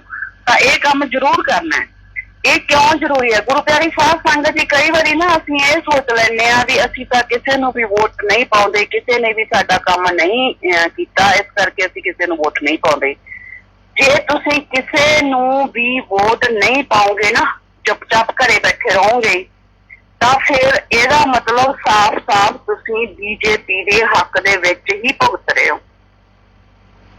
ਇਹ ਨਾ ਸੋਚੋ ਕਿ ਅਸੀਂ ਕਿਸੇ ਨੂੰ ਵੋਟ ਨਹੀਂ ਪਾਈ ਤਾਂ ਫਿਰ ਇਹ ਹੋ ਜਾਊਗਾ ਵੀ ਅਸੀਂ ਤਾਂ ਕਿਸੇ ਨੂੰ ਵੋਟ ਪਾਉਣੀ ਨਹੀਂ, ਸਾਡੇ ਮਤਲਬ ਹੱਕ ਦੇ ਵਿੱਚ ਕਿਸੇ ਨੇ ਕੀਤਾ। ਇਹਦਾ ਮਤਲਬ ਸਾਫ਼ ਹੋ ਜਾਊਗਾ ਵੀ ਤੁਸੀਂ BJP ਦੇ ਹੱਕ ਦੇ ਵਿੱਚ ਭੁਗਤ ਰਹੇ ਹੋ। ਔਰ BJP ਦੇ ਹੱਕ ਦੇ ਵਿੱਚ ਭੁਗਤਣਾ, ਬੁਰਾਈ ਦੇ ਨਾਲ ਖੜੇ ਹੋਣਾ, ਫਿਰ ਜੋ ਵੀ ਮਤਲਬ ਤੁਹਾਨੂੰ ਪਹਿਲਾਂ ਵੀ ਇੱਕ ਦਿਨ ਦੱਸਿਆ ਸੀ ਕਿ ਮਹਾਭਾਰਤ ਨੂੰ ਯਾਦ ਕਰ ਲਿਆ ਕਰੋ। ਮਹਾਭਾਰਤ ਦੇ ਸਮੇਂ ਜਿਹੜੇ ਲੋਕ ਚੁੱਪ ਰਹੇ ਨਾ, ਉਹਨਾਂ ਨੂੰ ਵੀ ਸਜ਼ਾ ਮਿਲੀ ਹੈ। ਫਿਰ ਇਹਦਾ ਮਤਲਬ ਤੁਸੀਂ ਚੁੱਪ ਰਹਿ ਰਹੇ ਆ ਨਾ, ਤੁਹਾਡੇ ਅੰਦਰ ਕੋਈ ਡਰ ਹੈ, ਜਾਂ ਤੁਸੀਂ ਡੇਰਾ ਮੈਨੇਜਮੈਂਟ ਤੋਂ ਡਰ ਰਹੇ ਆ। ਡੇਰਾ ਮੈਨੇਜਮੈਂਟ ਤੋਂ ਡਰਦੇ ਵੀ ਮੈਂ ਦੇਖਿਆ ਕਈ ਵਾਰੀ ਇਹ ਕਹਿ ਦਿੰਦੇ ਆ ਵੀ ਇਸ ਤਾਂ ਕਿਸੇ ਨੂੰ ਵੋਟ ਪਾਉਣ ਜਾਂਦੇ ਨਹੀਂ, ਕਿਉਂਕਿ ਜਿਹਨੂੰ ਡੇਰਾ ਮੈਨੇਜਮੈਂਟ ਵੋਟ ਪਾਉਣ ਵਾਸਤੇ ਕਹਿੰਦੀ ਹੈ ਉਹਨੂੰ ਉਹ ਪਾਉਣਾ ਨਹੀਂ ਚਾਹੁੰਦੇ। ਫਿਰ ਡਰਦੇ ਉਹ ਵੀ ਕਿਸੇ ਦਾ ਕਿਤੇ ਸਾਡਾ ਪਤਾ ਨਾ ਲੱਗ ਜੇ ਅਸੀਂ ਕਿਸੇ ਨੂੰ ਹੋਰ ਪਾਈ ਹੈ। ਤਾਂ ਗੁਰੂ ਪਿਆਰੀ ਸਾਧ ਸੰਗਤ ਜੀ, ਆਪਦੇ ਸਤਿਗੁਰ ਤੇ ਦ੍ਰਿੜ ਵਿਸ਼ਵਾਸ ਰੱਖੋ। ਇੰਨਾ ਵੀ ਡਰ ਨਾ ਮੰਨੋ ਇਹਨਾਂ ਲੋਕਾਂ ਦਾ। ਇਹ ਤਾਂ ਪਾਪੀ ਲੋਕ ਆ, ਅਤਿਆਚਾਰੀ ਲੋਕ ਆ। ਇਹਨਾਂ ਪਾਪੀ ਅਤਿਆਚਾਰੀ ਲੋਕਾਂ ਤੋਂ ਡਰਨਾ ਕੀ ਹੈ? ਆਪਦੇ ਸਤਿਗੁਰ ਦੇ ਵਚਨਾਂ ਨੂੰ ਧਿਆਨ 'ਚ ਰੱਖਿਆ ਕਰੋ। ਗੁਰੂ ਪਿਤਾ ਜੀ ਦੇ ਵਚਨ ਹੈ, ਸਾਡਾ ਰਾਜਨੀਤੀ ਨਾਲ ਕੋਈ ਲੈਣਾ ਦੇਣਾ ਨਹੀਂ ਹੈ, ਨਾ ਕਦੇ ਹੋਵੇ। ਗੁਰੂ ਪਿਤਾ ਜੀ ਹਮੇਸ਼ਾ ਸਿਰ ਦੀ ਸ਼ਰਤ ਲਾਉਂਦੇ ਰਹੇ ਆ, ਸਾਡਾ ਕਿਸੇ ਪਾਰਟੀ ਨਾਲ ਕੋਈ ਲੈਣਾ ਦੇਣਾ ਨਹੀਂ ਹੈ। ਤੇ ਜਦੋਂ ਸਾਡੇ ਸਤਿਗੁਰ ਦਾ ਕਿਸੇ ਪਾਰਟੀ ਨਾਲ ਕੋਈ ਲੈਣਾ ਦੇਣਾ ਨਹੀਂ ਹੈ, ਫਿਰ ਸਾਨੂੰ ਪਤਾ ਹੈ ਵੀ 2017 ਤੋਂ ਬਾਅਦ ਸਾਡੇ ਤੇ ਜੋ ਅਤਿਆਚਾਰ ਹੋਇਆ, ਤੇ ਉਸ ਅਤਿਆਚਾਰ ਦੇ ਖਿਲਾਫ ਤਾਂ ਸਾਨੂੰ ਖੜੇ ਹੋਣਾ ਚਾਹੀਦਾ ਹੀ ਹੈ ਨਾ। ਜਦੋਂ 47 ਨਿਯਮ ਬਣਾਏ ਸੀ ਗੁਰੂ ਪਿਤਾ ਜੀ ਨੇ, ਤਾਂ ਉਹਦੇ ਵਿੱਚ ਯਾਦ ਰੱਖੋ ਇੱਕ ਨਿਯਮ ਇਹ ਵੀ ਹੈ, ਨਾ ਜ਼ੁਲਮ ਕਰਨਾ ਤੇ ਨਾ ਜ਼ੁਲਮ ਸਹਿਣਾ। ਜੇ ਅਸੀਂ ਕਿਸੇ ਤੇ ਜ਼ੁਲਮ ਨਹੀਂ ਕਰਦੇ ਤਾਂ ਫਿਰ ਜ਼ੁਲਮ ਸਹਿਣਾ ਵੀ ਨਹੀਂ ਹੈ। ਜੇ ਤੁਸੀਂ ਜਾਮ ਪੀਤਾ ਹੋਇਆ ਤਾਂ ਇਹਦਾ ਮਤਲਬ ਤੁਸੀਂ 47 ਨਿਯਮਾਂ 'ਚ ਆਉਣੇ ਹੈ। ਫਿਰ ਇਹ ਨਿਯਮ ਤੁਹਾਡੇ ਤੇ ਲਾਗੂ ਹੁੰਦਾ ਹੈ ਵੀ ਜ਼ੁਲਮ ਨਹੀਂ ਸਹਿਣ ਕਰਨਾ। ਫਿਰ 7 ਸਾਲ ਹੋ ਗਏ ਆਪਾਂ ਜ਼ੁਲਮ ਕਿਉਂ ਸਹਿਣ ਕਰ ਰਹੇ ਹਾਂ?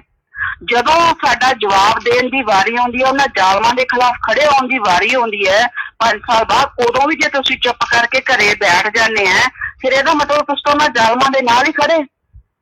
ਤੇ ਤੁਹਾਡੇ ਦੇ ਵਿੱਚ ਤੇ ਫਿਰ ਡੇਰੇ ਦੀ ਜਿਹੜੀ ਮੈਨੇਜਮੈਂਟ ਜਾਂ ਗੁਰੂ ਸੰਗਤ ਦੀ ਗਦਾਰ ਕਮੇਟੀ, ਉਹਦੇ 'ਚ ਕੀ ਫਰਕ ਹੈ? ਤਾਂ ਗੁਰੂ ਪਿਆਰੀ ਸਾਧ ਸੰਗਤ ਜੀ, ਬਿਲਕੁਲ ਕੱਲੀ ਵੋਟ ਦੀ ਕੀਮਤ ਪੈਣੀ ਹੈ। ਤੁਸੀਂ ਜ਼ਰੂਰ ਆਪਦਾ ਫਰਜ਼ ਨਿਭਾਓ, ਅਸੀਂ ਆਪਦਾ ਫਰਜ਼ ਨਿਭਾਉਣਾ ਹੈ। ਤੁਸੀਂ ਮਤਲਬ ਕਿ ਇਹ ਸੋਚੋ ਵੀ ਅੱਛਾਈ ਔਰ ਬੁਰਾਈ ਦੀ ਜਿਹੜੀ ਇਹ ਜੰਗ ਚੱਲ ਰਹੀ ਹੈ, ਕਾਲ ਤੇ ਦਿਆਲ ਦੀ ਜਿਹੜੀ ਇਹ ਜੰਗ ਚੱਲ ਰਹੀ ਹੈ, ਅਸੀਂ ਬੁਰਾਈ ਦੇ ਖਿਲਾਫ ਖੜੇ ਹੋਣਾ। ਅਸੀਂ ਬੁਰਾਈ ਦੇ ਖਿਲਾਫ ਜਿਹੜਾ ਵੋਟ ਹੈ ਉਹ ਪਾਉਣਾ ਹੀ ਪਾਉਣਾ। ਮਹਾਭਾਰਤ ਦੇ ਵਿੱਚ ਜਦੋਂ ਮਹਾਭਾਰਤ ਚੱਲ ਰਹੀ ਸੀ, ਤੇ ਜਦੋਂ ਕਰਨ ਦਾ ਆਖਰੀ ਸਮਾਂ ਆਇਆ ਤਾਂ ਉਹਨੇ ਫਿਰ ਜਦੋਂ ਮਤਲਬ ਕਿ ਉਹਦੀ ਮੌਤ ਉਹਨੂੰ ਦਿਖਣ ਲੱਗੀ ਵੀ ਸਾਹਮਣੇ ਹੈ, ਔਰ ਉਹ ਬਿਲਕੁਲ ਨਿਹੱਥਾ ਹੋ ਗਿਆ ਉਹਦੇ ਤੇ, ਜਦੋਂ ਉਹਨੂੰ ਲੱਗਿਆ ਵੀ ਹੁਣ ਇਹ ਮੈਨੂੰ ਖਤਮ ਕਰਨਗੇ, ਤਾਂ ਉਦੋਂ ਜਦੋਂ ਉਹਨੇ ਕ੍ਰਿਸ਼ਨ ਜੀ ਭਗਵਾਨ ਤੋਂ ਕੁਝ ਮਤਲਬ ਸਵਾਲ ਪੁੱਛੇ ਕਿ ਮੇਰਾ ਕਸੂਰ ਕੀ ਹੈ, ਜੋ ਕੁਝ ਮੇਰੇ ਨਾਲ ਸਾਰਾ ਉਮਰ ਹੋਇਆ, ਜੋ ਕੁਝ ਵੀ ਉਹਦੇ 'ਚ ਮੇਰਾ ਕੀ ਕਸੂਰ ਹੈ, ਮੈਨੂੰ ਮਤਲਬ ਕਿ ਕਿਸ ਅਪਰਾਧ ਦੀ ਸਜ਼ਾ ਮਿਲ ਰਹੀ ਹੈ, ਮੇਰੇ ਨਾਲ ਜਿਹੜਾ ਹੈਗਾ ਇਸ ਤਰ੍ਹਾਂ ਕਿਉਂ ਹੋ ਰਿਹਾ। ਤਾਂ ਉੱਥੇ ਫਿਰ ਕ੍ਰਿਸ਼ਨ ਭਗਵਾਨ ਜੀ ਕੀ ਉੱਤਰ ਦਿੰਦੇ ਆ, ਉਹ ਵੀ ਧਿਆਨ ਨਾਲ ਸੁਣਿਆ ਕਰੋ ਉਹਨਾਂ ਨੂੰ। ਉੱਥੇ ਜਦੋਂ ਮਹਾਭਾਰਤ ਇੱਕ ਦਿਨ ਪਹਿਲਾਂ, ਆਪਾਂ ਥੋੜੇ ਦਿਨ ਪਹਿਲਾਂ ਆਪਾਂ ਇੱਕ ਵੀਡੀਓ ਵੀ ਵਾਇਰਲ ਵੀ ਕੀਤੀ ਸੀ ਇਸੇ ਕਰਕੇ, ਤਾਂ ਕਿ ਸੰਗਤ ਨੂੰ ਅਹਿਸਾਸ ਹੋਵੇ ਵੀ ਜੇ ਤੁਸੀਂ ਇਹ ਸੋਚਦੇ ਆ ਵੀ ਅਸੀਂ ਵੋਟ ਨਹੀਂ ਪਾਉਣੀ, ਇਹਦਾ ਮਤਲਬ ਤੁਸੀਂ ਚੁੱਪ ਰਹਿਣਾ ਚਾਹੁੰਦੇ ਆ। ਤਾਂ ਚੁੱਪ ਰਹਿਣ ਦਾ ਮਤਲਬ ਕ੍ਰਿਸ਼ਨ ਭਗਵਾਨ ਜੀ ਸਮਝਾ ਰਹੇ ਆ ਕਰਨ ਨੂੰ। ਕਹਿੰਦਾ ਭਾਈ, ਜਦੋਂ ਚੀਰਹਰਨ ਹੋ ਰਿਹਾ ਸੀ ਪੰਚਾਲੀ ਦਾ, ਦ੍ਰੋਪਦੀ ਦਾ ਜਦੋਂ ਚੀਰਹਰਨ ਹੋ ਰਿਹਾ ਸੀ, ਕਹਿੰਦੇ ਉਦੋਂ ਤੇਰੇ ਸ਼ਾਸਤਰਾਂ ਦਾ ਮੌਨ ਰਹਿਣਾ ਤੇਰਾ ਅਪਰਾਧ ਹੈ। ਦੇਖੋ कि जे तेरे शास्त्र उदों क्यों ना उठे। कृष्ण भगवान जी कह रहे कारण भी जो द्रौपदी का चीरहरण हो रहा सी, कहते उदों तेरे जेडे शास्त्र क्यों नहीं उठे, जुल्म के खिलाफ क्यों नहीं उठे। ਤਾਂ ਕਹਿੰਦੇ ਵੀ ਠੀਕ ਹੈ ਵੀ ਜਿਹੜੀ ਗਲਤੀ ਇਨਸਾਨ ਤੋਂ ਹੋ ਜਾਂਦੀ ਹੈ, ਗਲਤੀ ਪਾਂਡਵਾਂ ਤੋਂ ਵੀ ਹੋਈ, ਪਰ ਕਹਿੰਦੇ ਉਹਨਾਂ ਨੇ ਅਧਰਮ ਦੇ ਵਿਰੁੱਧ ਆਪਦੀ ਆਵਾਜ਼ ਚੁੱਕੀ, ਪਰ ਤੂੰ ਜਿਹੜਾ ਸੀ ਉਹ ਅਧਰਮ ਦੇ ਨਾਲ ਜਾ ਕੇ ਖੜਾ ਹੋ ਗਿਆ। ਤੈਨੂੰ ਪਤਾ ਸੀ ਵੀ ਜਿਸ ਮਿੱਤਰ ਦਾ, ਵੀ ਜਿਸ ਦੁਰਯੋਧਨ ਜਿਹਨੂੰ ਕਰਨ ਆਪਣਾ ਮਿੱਤਰ ਕਹਿੰਦਾ ਸੀ, ਵੀ ਜਿਸ ਦੁਰਯੋਧਨ ਦਾ ਤੂੰ ਸਾਥ ਦੇ ਰਿਹਾ, ਤੈਨੂੰ ਪਤਾ ਸੀ, ਸਾਰਾ ਪਤਾ ਸੀ ਕਿ ਉਹ ਗਲਤ ਕਰ ਰਿਹਾ, ਉਹ ਅਧਰਮ ਦੇ ਰਾਹ ਤੇ ਚੱਲ ਰਿਹਾ ਹੈ, ਤਾਂ ਫਿਰ ਵੀ ਤੇਰਾ ਅੱਖਾਂ ਬੰਦ ਕਰਕੇ ਉਹਨੂੰ ਜੋ ਤੂੰ ਸਾਥ ਦਿੰਦਾ ਰਿਹਾ ਆਪਦੇ ਦੋਸਤ ਦਾ, ਕਹਿੰਦੇ ਵੀ ਇਹ ਤੇਰਾ ਬਹੁਤ ਵੱਡਾ ਅਪਰਾਧ ਸੀ। ਫਿਰ ਉੱਥੇ ਅੱਗੇ ਕ੍ਰਿਸ਼ਨ ਜੀ ਕਹਿ ਰਹੇ ਆ, ਕਹਿੰਦੇ ਜਦੋਂ ਅਭਿਮਨਿਊ ਨੂੰ ਮਤਲਬ ਕਿ ਮਾਰਿਆ, ਉਹਨੂੰ ਬਿਲਕੁਲ ਇਕੱਲਾ ਸਮਝ ਕੇ ਮਾਰਿਆ ਗਿਆ। ਕਿੰਨੇ ਲੋਕਾਂ ਨੇ ਮਤਲਬ ਕਿ ਉਹਨੂੰ ਇਕੱਲੇ ਨੂੰ ਮਾਰਿਆ, ਹਾਲਾਂਕਿ ਯੁੱਧ ਦੇ ਵਿੱਚ ਇਹ ਅਸੂਲ ਹੁੰਦਾ ਵੀ ਇੰਨੇ ਜਿਹੜੇ ਹੈਗੇ ਆ ਇਕੱਠੇ ਯੋਧੇ ਰਲ ਕੇ ਕਿਸੇ ਇੱਕ ਜਿਹੜਾ ਨਿਹੱਥੇ ਯੋਧੇ ਤੇ ਵਾਰ ਨਹੀਂ ਕਰ ਸਕਦੇ। ਉੱਥੇ ਕ੍ਰਿਸ਼ਨ ਭਗਵਾਨ ਜੀ ਮਤਲਬ ਕਹਿ ਰਹੇ ਕਰਨ ਨੂੰ ਵੀ ਜਦੋਂ ਅਭਿਮਨਿਊ ਨੂੰ ਮਾਰਿਆ ਜਾ ਰਿਹਾ ਸੀ, ਤਾਂ ਕਹਿੰਦੇ ਉੱਥੇ ਤੇਰਾ ਮੌਨ ਰਹਿਣਾ ਤੇਰਾ ਪਾਪ ਹੈ। ਤਾਂ ਗੁਰੂ ਪਿਆਰੀ ਸਾਧ ਸੰਗਤ ਜੀ, ਜੇ ਅਸੀਂ ਇਹ ਸੋਚ ਗਏ ਵੀ ਅਸੀਂ ਤਾਂ ਹੁਣ ਚੁੱਪ ਕਰਕੇ ਆਪਣੇ ਆਪ ਮਤਲਬ ਕਿ ਘਰੇ ਬੈਠ ਜੀਏ, ਬਸ ਵੀ ਸਾਨੂੰ ਤਾਂ ਵੋਟ ਪਾਉਣ ਦੀ ਲੋੜ ਨਹੀਂ ਹੈ, ਕੋਈ ਪਾਰਟੀ ਮਤਲਬ ਸਾਡਾ ਕੰਮ ਨਹੀਂ ਕਰਦੀ, ਜਾਂ ਕੋਈ ਬੰਦੇ ਨੇ ਕਿਸੇ ਨੇ ਸਾਡਾ 7 ਸਾਲ 'ਚ ਕੰਮ ਨਹੀਂ ਕੀਤਾ, ਤਾਂ ਇਹਦਾ ਮਤਲਬ ਤੁਸੀਂ ਵੀ ਉਹ ਕਰਨ ਵਾਲੀ ਗਲਤੀ ਕਰ ਰਹੇ ਹੋ। ਤੁਸੀਂ ਵੀ ਅਸਿੱਧੇ ਤੌਰ ਤੇ ਉਹਨਾਂ ਪਾਪਾਂ ਦੇ ਨਾਲ, ਉਹਨਾਂ ਅਤਿਆਚਾਰੀਆਂ ਦੇ ਨਾਲ ਹੀ ਖੜੇ ਹੋ ਰਹੇ ਆ। ਇਹ ਰੂਹਾਨੀਅਤ ਦੇ ਵਿੱਚ ਅਸੂਲ ਹੈ। ਜੇ ਸਾਨੂੰ ਪਤਾ ਹੈ ਕਿ ਸਾਹਮਣੇ ਵਾਲਾ ਬੰਦਾ ਗਲਤ ਹੈ, ਅਸੀਂ ਉਸ ਗਲਤ ਦਾ ਫਿਰ ਵੀ ਸਾਥ ਦੇ ਰਹੇ ਹਾਂ। ਮਤਲਬ ਜਦੋਂ ਤੁਸੀਂ ਸੱਚਾਈ ਦੇ ਨਾਲ ਖੜੇ ਨਹੀਂ ਹੋਵੋਗੇ, ਜਾਂ ਤਾਂ ਤੁਸੀਂ ਸੱਚ ਦੇ ਨਾਲ ਖੜੇ ਹੋਵੋ ਨਾ, ਸੱਚ ਦੇ ਹੱਕ ਦੇ ਵਿੱਚ ਭੁਗਤੋ।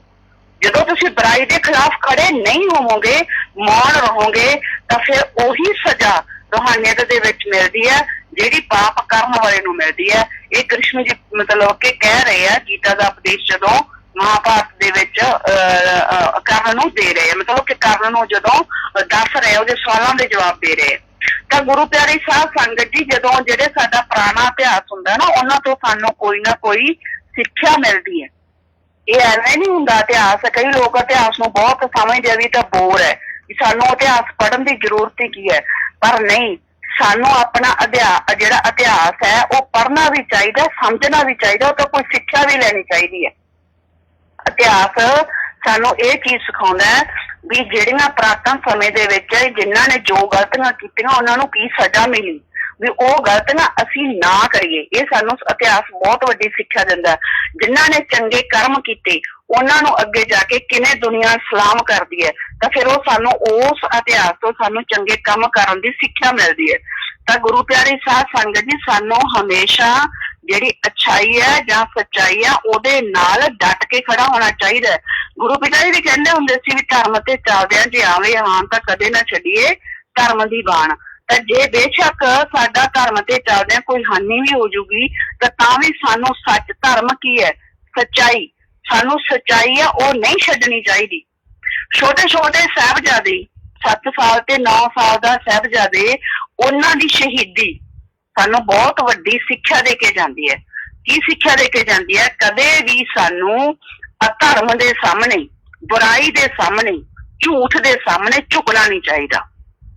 ਜਦੋਂ ਸੂਬਾ ਸਰਹੰਦ ਨੇ ਮਤਲਬ ਕਚਹਿਰੀ ਦੇ ਵਿੱਚ ਬੱਚਿਆਂ ਨੂੰ ਬੁਲਾਉਣਾ ਸੀ ਨਾ, ਉਦੋਂ ਉਹਨੇ ਕੀ ਕੀਤਾ, ਜਿਹੜਾ ਵੱਡਾ ਦਰਵਾਜ਼ਾ ਸੀ ਉਹ ਬੰਦ ਕਰਤਾ ਤੇ ਛੋਟੀ ਜਿਹੀ ਇੱਕ ਖਿੜਕੀ ਖੁੱਲੀ ਰੱਖਤੀ। ਉਹ ਪਤਾ ਸੀ ਵੀ ਗੁਰੂ ਗੋਬਿੰਦ ਸਿੰਘ ਜੀ ਦੇ ਬੱਚੇ ਹੈ, ਵੀ ਇੱਕ ਝੁਕਣਗੇ ਨਹੀਂ। ਤਾਂ ਉਹ ਰਾਜੇ ਨੂੰ ਇਹ ਸੀ ਜਾਂ ਨਵਾਬ ਨੂੰ ਇਹ ਸੀ, ਸਰਹੰਦ ਦੇ ਨੂੰ, ਵੀ ਅਸੀਂ ਇਹ ਬੱਚੇ ਝੁਕਾਉਣੇ ਆ। ਤਾਂ ਉਹਨਾਂ ਬੱਚਿਆਂ ਦੀ ਸਿਆਣਪ ਦੇਖੋ, ਜਾਂ ਉਹਨਾਂ ਬੱਚਿਆਂ ਦੀ ਅਣਖ ਦੇਖੋ। ਉਹ ਬੱਚੇ ਜਦੋਂ ਦਰਵਾਜ਼ਾ ਉਹਨਾਂ ਨੇ ਦੇਖਿਆ ਵੀ ਦਰਵਾਜ਼ਾ ਬੰਦ ਕਰ ਲਿਆ, ਉਹ ਵੀ ਸਮਝ ਗਏ ਵੀ ਜਿਹੜੀ ਇਹਨਾਂ ਨੇ ਚਲਾਕੀ ਕੀਤੀ, ਹੁਸ਼ਿਆਰੀ ਕੀਤੀ ਹੈ, ਵੀ ਸਾਨੂੰ, ਕਿਉਂਕਿ ਸਾਹਮਣੇ ਹੀ ਨਵਾਬ ਬੈਠਾ ਸੀ, ਨਵਾਬ ਦਾ ਜਿਹੜਾ ਮਤਲਬ ਲੱਗਿਆ ਹੋਇਆ ਸੀ, ਸਟੇਜ ਸੀ ਉਹਦੀ ਲੱਗੀ ਹੋਈ ਸੀ, ਤਾਂ ਉਹਨੂੰ ਐ ਲੱਗਿਆ ਵੀ ਹੁਣ ਇਹ ਸਾਨੂੰ ਝੁਕਾਉਣਾ ਚਾਹੁੰਦੇ ਆ। ਤਾਂ ਮਤਲਬ ਕਿ ਛੋਟਾ ਸਾਹਿਬਜ਼ਾਦਾ ਨਾਲੇ ਅੱਗੇ ਲੱਗਿਆ ਹੋਇਆ ਸੀ, ਤਾਂ ਉਹ ਬੱਚੇ ਨੇ ਪਹਿਲਾਂ ਆਪਦਾ ਪੈਰ ਅੱਗੇ ਰੱਖਿਆ, ਸਿਰ ਨਹੀਂ ਝੁਕਾਇਆ, ਪਹਿਲਾਂ ਪੈਰ ਅੱਗੇ ਰੱਖਿਆ। ਬੁਰਾਈ ਦੇ ਜੋ ਨੁਮਾਇੰਦੇ ਸੀ ਉਸ ਸਮੇਂ, ਜਿਹੜੇ ਆਪਣੇ ਆਪ ਨੂੰ ਕਹਿੰਦੇ ਕਹਾਉਂਦੇ, ਦੇਖੋ ਇੱਕ ਪਾਸੇ 7 ਸਾਲ ਤੇ 9 ਸਾਲ ਦਾ ਬੱਚਾ ਤੇ ਇੱਕ ਪਾਸੇ ਪੂਰਾ ਰਾਜਾ, ਮਤਲਬ ਸੂਬਾ ਸਰਹੰਦ ਬੈਠਾ ਹੈ, ਵੀ ਕਚਹਿਰੀ ਲੱਗੀ ਹੋਈ ਹੈ ਤੇ ਫਿਰ ਵੀ ਉਹਨਾਂ ਬੱਚਿਆਂ ਨੇ ਇੰਨੀ ਜੁਰਤ ਕੀਤੀ ਕਿ ਪਹਿਲਾਂ ਉਹਨਾਂ ਨੇ ਆਪਣਾ ਪੈਰ ਅੱਗੇ ਰੱਖਿਆ, ਸੀਸ ਨਹੀਂ ਨਵਾਇਆ ਬੁਰਾਈ ਦੇ ਅੱਗੇ। ਤਾਂ ਗੁਰੂ ਪਿਆਰੀ ਸਾਧ ਸੰਗਤ ਜੀ, ਜੇ 7 ਤੇ 9 ਸਾਲ ਦੇ ਛੋਟੇ ਛੋਟੇ ਬੱਚੇ ਬੁਰਾਈ ਦੇ ਅੱਗੇ ਮਤਲਬ ਨਹੀਂ ਝੁਕਦੇ, ਤਾਂ ਫਿਰ ਤੁਸੀਂ ਇਹ ਕਿਵੇਂ ਕਦੇ ਸੋਚ ਲੈਂਦੇ ਆ ਵੀ ਗੁਰੂ ਪਿਤਾ ਜੀ ਬੁਰਾਈ ਦੇ ਅੱਗੇ ਝੁਕ ਜਾਣਗੇ? ਜਾਂ ਗੁਰੂ ਪਿਤਾ ਜੀ ਆ ਕੇ ਇਹ ਕਹਿ ਦੇਣਗੇ ਵੀ ਬੀਜੇਪੀ ਨੂੰ ਵੋਟ ਪਾ ਦਿਓ? ਤੁਸੀਂ ਮਤਲਬ ਕਲਪਨਾ ਕਰ ਸਕਦੇ ਆ ਕਦੇ? ਅੱਜ ਤੱਕ ਸੱਚ ਦੇ ਮਾਰਗ ਤੇ ਚੱਲਣ ਵਾਲੇ ਕੋਈ ਪੀਰ ਫਕੀਰ ਅਵਤਾਰ, ਉਹਨਾਂ ਨੂੰ ਤਾਂ ਛੱਡੋ, ਤਾਂ ਬਹੁਤ ਮਹਾਨ ਹੁੰਦੇ ਆ।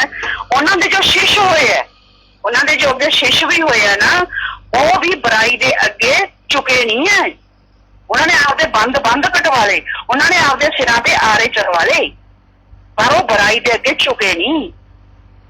ਮਤਲਬ ਕਿ ਉੱਪਰਦੇ ਹੋਏ ਕੜਾਹਿਆਂ ਦੇ ਵਿੱਚ ਉਹਨਾਂ ਨੂੰ ਪਾਇਆ ਗਿਆ, ਪਰ ਉਹਨਾਂ ਨੇ ਝੁਕੇ ਨਹੀਂ ਉਹ। ਤੇ ਫਿਰ ਤੁਸੀਂ ਇਹ ਕਿਵੇਂ ਕਲਪਨਾ ਕਰ ਲਈ ਵੀ ਮਤਲਬ ਕਿ ਸਾਡਾ ਸਤਿਗੁਰ ਕੁਲ ਮਾਲਕ, ਜਿਹਨੂੰ ਅਸੀਂ ਪਾਰ ਬ੍ਰਹਮ ਪਰਮੇਸ਼ਵਰ ਕਹਿੰਦੇ, ਇੱਕ ਸੱਚਾ ਸੰਤ, ਉਹ 2 ਕੌਡੀ ਦੇ ਲੀਡਰਾਂ ਦੇ ਅੱਗੇ ਝੁਕ ਜਾਣਗੇ? 2 ਕੌਡੀ ਦੇ ਲੀਡਰਾਂ ਨੂੰ ਵੋਟਾਂ ਪਵਾਉਣ ਵਾਸਤੇ ਕੀ ਅਸਲੀ ਹਜ਼ੂਰ ਪਿਤਾ ਜੀ ਆਇਆ ਕਹਿ ਦੇਣਗੇ ਵੀ ਸਾਨੂੰ ਪੈਰੋਲ ਦੇ ਦਿਓ, ਐਮਰਜੈਂਸੀ ਪੈਰੋਲ ਦੇ ਦਿਓ? ਇਹਨਾਂ ਦੀ ਖਾਤਰ ਉਹ ਮਤਲਬ ਕਿ ਪੂਰੀ ਦੁਨੀਆ ਦੇ ਵਿੱਚ ਆਪਣਾ ਨਾਮ ਬਦਨਾਮ ਕਰਨਗੇ? ਇੰਨੀ ਛੋਟੀ ਸੋਚ ਦੇ ਮਾਲਕ ਕਦੇ ਪਿਤਾ ਜੀ ਹੋ ਸਕਦੇ? ਗੁਰੂ ਪਿਆਰੇ ਸਾਧ ਸੰਗਤ ਜੀ, ਕਦੇ ਵੀ ਨਹੀਂ ਹੋ ਸਕਦਾ।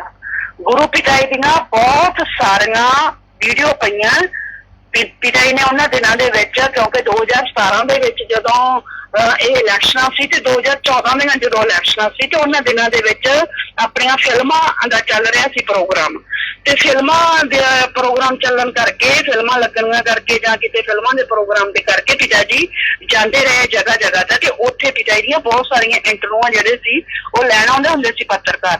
ਵੱਡੇ ਮੀਡੀਆ ਚੈਨਲਾਂ ਤੇ ਵੀ ਪਿਤਾ ਜੀ ਦੀਆਂ ਉਹ ਇੰਟਰਵਿਊ ਚੱਲਣਾ। ਤੁਸੀਂ ਕਿਸੇ ਇੰਟਰਵਿਊ ਚੈਨਲ ਦੇ ਵਿੱਚ ਗੁਰੂ ਪਿਤਾ ਜੀ ਤੋਂ ਸੁਣ ਲਓ, ਜਦੋਂ ਵੀ ਰਾਜਨੀਤੀ ਦੀ ਗੱਲ ਹੁੰਦੀ ਸੀ, ਪਿਤਾ ਜੀ ਕਹਿੰਦੇ ਸੀ ਅਸੀਂ ਕਦੇ ਕਿਸੇ ਪਾਰਟੀ ਦਾ ਨਾਮ ਨਹੀਂ ਲਿਆ। ਜਦੋਂ ਉਹ 2017 ਦੇ ਵਿੱਚ ਵੀ ਮੈਨੂੰ ਯਾਦ ਹੈ, ਜਦੋਂ ਉਹਨਾਂ ਨੇ ਪੰਜਾਬ ਦਾ ਇਲੈਕਸ਼ਨ ਸੀ, ਕਿਸੇ ਪੱਤਰਕਾਰ ਨੇ ਪੁੱਛਿਆ ਵੀ ਤੁਹਾਡੀ ਜਿਹੜਾ ਰਾਜਨੀਤਿਕ ਵਿੰਗ ਹੈ, ਉਹਨਾਂ ਨੇ ਬੀਜੇਪੀ ਤੇ ਅਕਾਲੀ ਦਲ ਨੂੰ ਜਿਹੜਾ ਹੈਗਾ ਓਪਨਲੀ ਡਿਕਲੇਅਰ ਕੀਤਾ ਵੀ ਉਹਨਾਂ ਨੇ ਤਾਂ ਇੰਨਾ ਨਸ਼ਾ ਪੰਜਾਬ ਦੇ ਵਿੱਚ ਕਰਤਾ, ਫਿਰ ਤੁਸੀਂ ਕਿਵੇਂ ਉਸ ਨਸ਼ਾ ਵੇਚਣ ਵਾਲੀ ਪਾਰਟੀ ਨੂੰ ਤੁਹਾਡਾ ਜਿਹੜਾ ਹੈਗਾ ਡੇਰਾ ਸਪੋਰਟ ਕਰ ਰਿਹਾ? ਉੱਥੇ ਵੀ ਗੁਰੂ ਪਿਤਾ ਜੀ ਨੇ ਵਚਨ ਕੀਤੇ ਸੀ, ਇਹੀ ਗੱਲ ਕਹੀ ਸੀ, ਕਹਿੰਦੇ ਵੀ ਸਾਨੂੰ ਤੁਹਾਡੇ ਤੋਂ ਪਤਾ ਲੱਗ ਰਿਹਾ ਵੀ ਉਹਨਾਂ ਨੇ ਇਸ ਤਰ੍ਹਾਂ ਕੀਤਾ।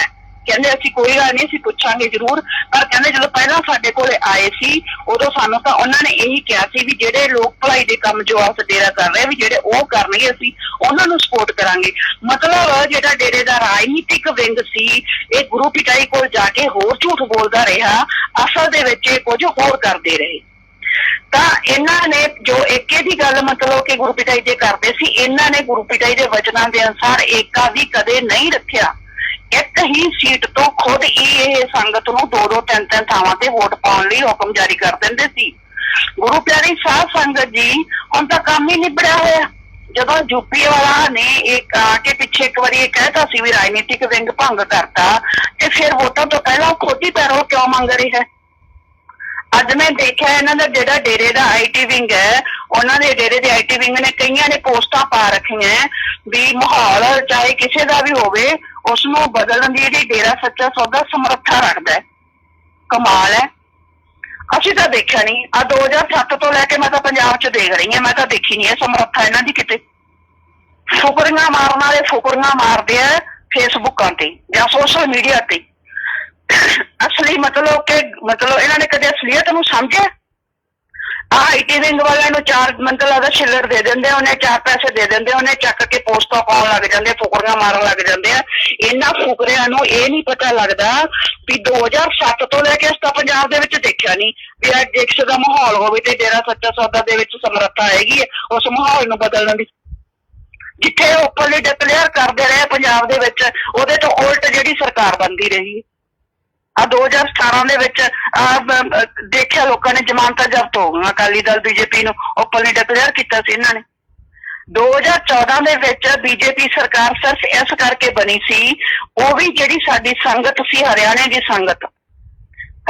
ਸੰਗਤ ਨੇ ਜਦੋਂ ਇਹਨਾਂ ਨੂੰ ਕਿਹਾ ਤਾਂ ਵੀ ਮਤਲਬ ਕਿ ਸਿਰਫ ਪਿਤਾ ਜੀ ਨੇ ਤਾਂ ਕਿਹਾ ਸੀ ਵੀ ਏਕਾ ਰੱਖਣਾ ਹੈ।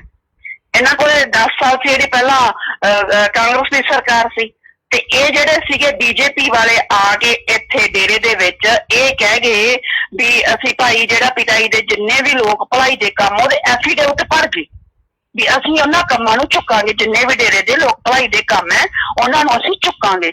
ਸੰਗਤ ਨੂੰ ਐ ਲੱਗਾ ਵੀ ਜਿਹੜੇ ਡੇਰੇ ਦੇ ਕੰਮ ਹੈ ਵੀ ਜੋ ਗੁਰੂ ਪਿਤਾਈ ਕੰਮ ਕਰ ਰਹੇ ਹੈ ਲੋਕ ਭਲਾਈ ਦੇ ਕੰਮ ਵੀ ਸ਼ਾਇਦ ਕਾਂਗਰਸ ਨੇ ਉਹਨੇ ਨਹੀਂ ਚੱਕੇ, ਸ਼ਾਇਦ ਬੀਜੇਪੀ ਚੱਕ ਲਏ। ਇਹ ਨਵੀਂ ਪਾਰਟੀ ਆਈ ਸੀ 2014 ਦੇ ਵਿੱਚ ਹੀ, ਅਜੇ ਇਹ ਸੈਂਟਰ ਦੇ ਵਿੱਚ ਆਈ ਸੀ। ਤਾਂ ਇਸੇ ਕਰਕੇ ਜਿਹੜਾ ਇਹਨਾਂ ਦਾ ਪ੍ਰਧਾਨ ਮੰਤਰੀ ਹੈ ਉਹ ਵੀ ਚਰਚਾ ਦੇ ਵਿੱਚ ਆ ਕੇ ਬੋਲ ਗਿਆ, ਡੇਰਾ ਸੱਚਾ ਸੌਦਾ ਦੀ ਥੋੜੀ ਪ੍ਰਸ਼ੰਸਾ ਕਰ ਗਿਆ। ਸੰਗਤ ਨੂੰ ਵੀ ਥੋੜਾ ਜਿਹਾ ਐਂ ਲੱਗਾ ਵੀ ਪਤਾ ਨਹੀਂ ਇਹ ਮਤਲਬ ਕਿ ਕਿੰਨੇ ਕੁ ਹੈਗੇ ਦੁੱਧ ਧੋਤੇ ਵੀ ਜਾਂ ਕਿੰਨੇ ਕੁ ਹੈਗੇ ਚੰਗੇ ਹੋਣਗੇ ਜਿਹੜੇ ਅੱਗੇ ਲੱਗ ਕੇ ਸੰਗਤ ਨੇ ਇਹਨਾਂ ਦੇ ਹੱਕ 'ਚ ਪ੍ਰਚਾਰ ਕੀਤਾ। ਸੰਗਤ ਨੇ ਇਹਨਾਂ ਦੇ ਹੱਕ ਦੇ ਵਿੱਚ ਪ੍ਰਚਾਰ ਹੀ ਬਹੁਤ ਜ਼ਿਆਦਾ ਕੀਤਾ। ਇਸ ਕਰਕੇ 15 ਤੋਂ ਲੈ ਕੇ 18 ਸੀਟਾਂ ਨਰੋਲ ਮਤਲਬ ਕਿ ਸਿਰਫ ਸੰਗਤ ਨੇ ਜਿਤਾਈਆਂ ਇਹਨਾਂ ਨੂੰ। ਤਾਂ ਗੁਰੂ ਪਿਆਰੀ ਸਾਹਿਬ ਸੰਗਤ ਜੀ ਚਲੋ ਠੀਕ ਹੈ, ਉਸ ਸਮੇਂ 2014 ਦੇ ਵਿੱਚ ਸੰਗਤ ਨੇ ਏਕਾ ਕਰਕੇ ਦੇਖ ਲਿਆ, ਸਰਕਾਰ ਬਦਲ ਕੇ ਦੇਖ ਲਈ, ਔਰ ਉਹਦਾ ਨਤੀਜਾ ਕੀ ਨਿਕਲਿਆ? ਫਿਰ ਉਸ ਏਕੇ ਦਾ ਨਤੀਜਾ ਕੀ ਨਿਕਲਿਆ? ਆਪਾਂ ਤਾਂ ਹੁਣ ਇਹ ਚੀਜ਼ ਦੇਖਣੀ ਹੈ ਨਾ। ਆਪਾਂ ਇੱਕ ਕੰਮ ਕਰ ਲਿਆ, ਕਿਸੇ ਦੇ ਕਹਿਣ ਤੇ ਕੰਮ ਕਰ ਲਿਆ, ਉਹੀ ਪ੍ਰਦੀਪ ਕਲੇਰ ਵਰਗੇ ਦੇਖਿਆ ਨਾ ਹੁਣ ਕਿਵੇਂ ਗੁਰੂ ਪਿਤਾ ਜੀ ਦੇ ਖਿਲਾਫ ਖੜੇ ਆ। ਇਹੀ ਪ੍ਰਦੀਪ ਕਲੇਰ ਵਰਗਿਆਂ ਨੇ 2014 ਦੇ ਵਿੱਚ ਪਹਿਲਾਂ MP ਦੀਆਂ ਇਲੈਕਸ਼ਨਾਂ ਦੇ ਵਿੱਚ ਤੇ ਫਿਰ ਹਰਿਆਣੇ ਦੀ ਵਿਧਾਨ ਸਭਾ ਦੀਆਂ ਇਲੈਕਸ਼ਨਾਂ ਦੇ ਵਿੱਚ ਵੋਟਾਂ ਪਵਾਈਆਂ ਸੀ।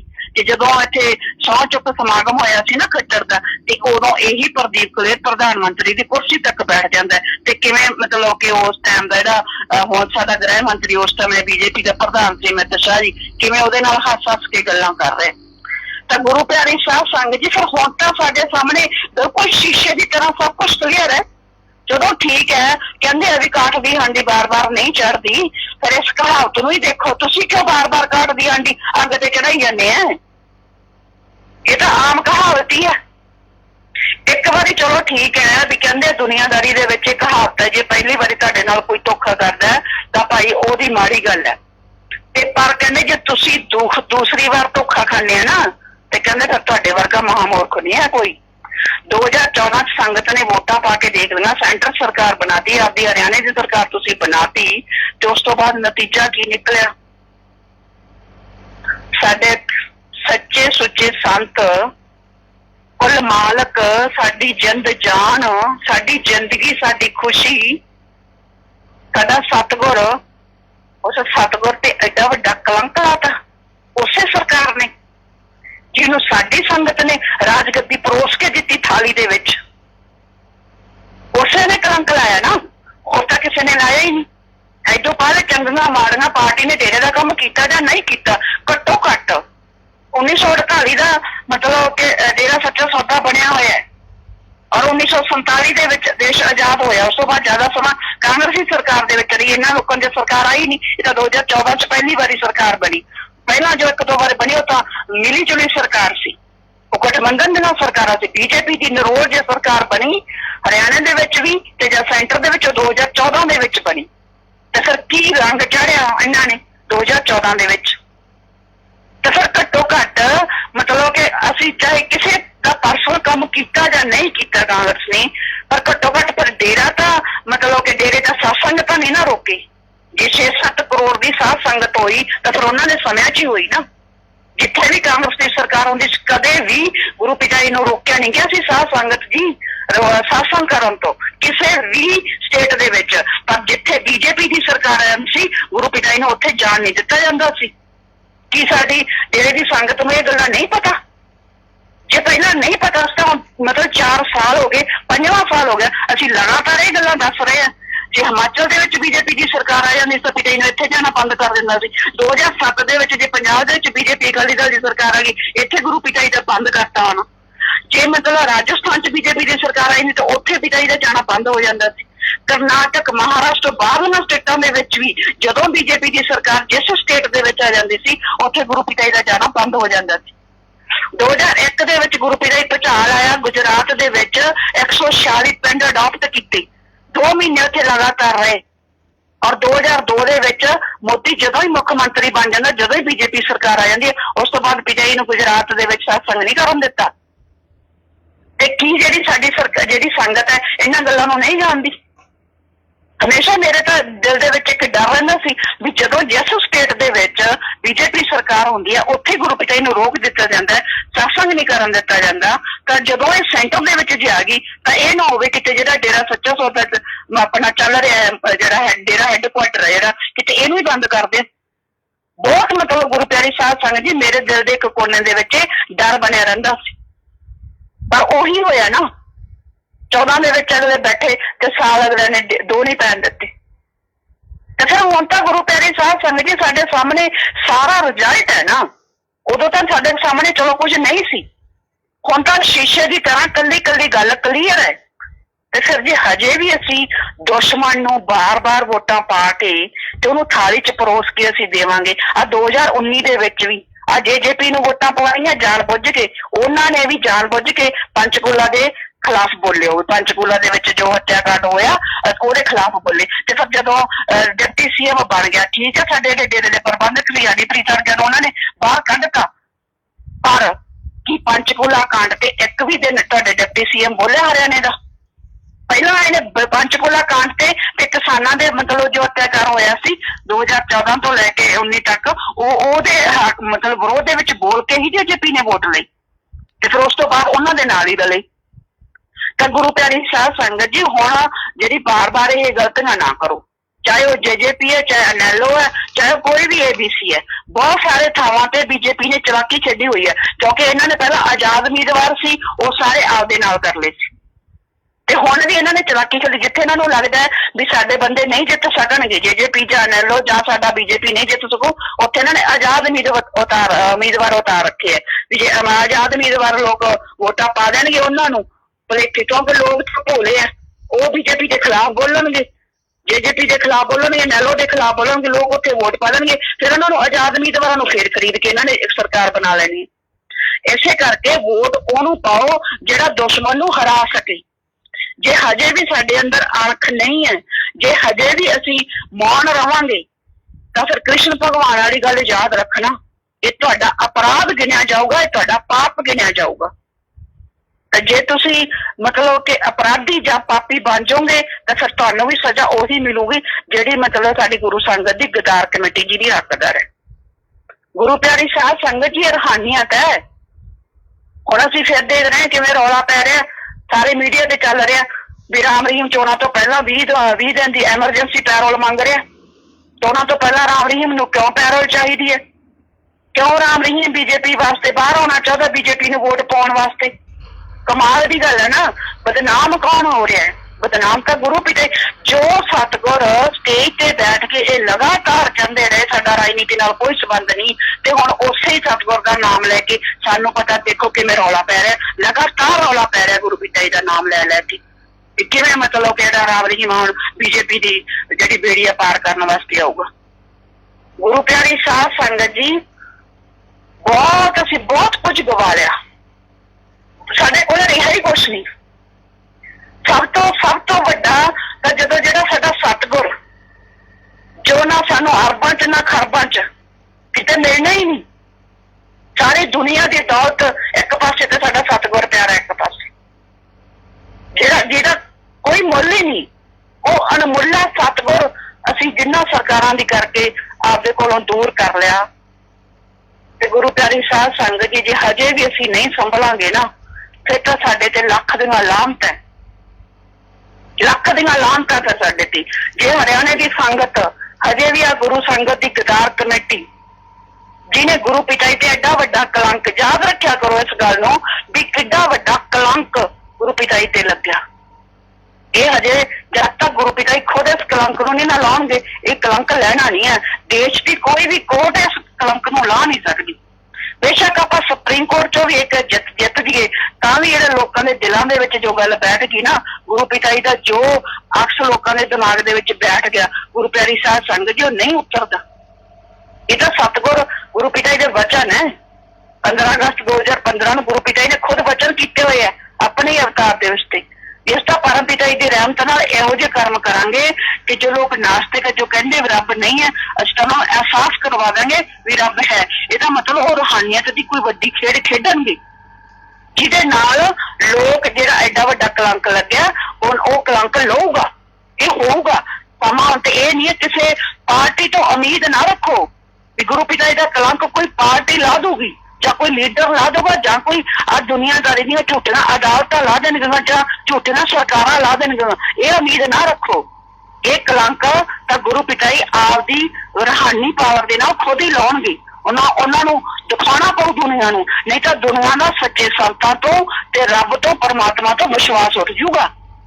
दुनिया ने मनना ही नहीं किसी सच्चे संत नूं भी। हाँ, संत भी जो एक सच्चे संत थे, जे एको ही तो दुनिया ते सच्चा संत सी, उस बाकी तो सब काल महाकाल के दायरे च ही आ रहे हैं।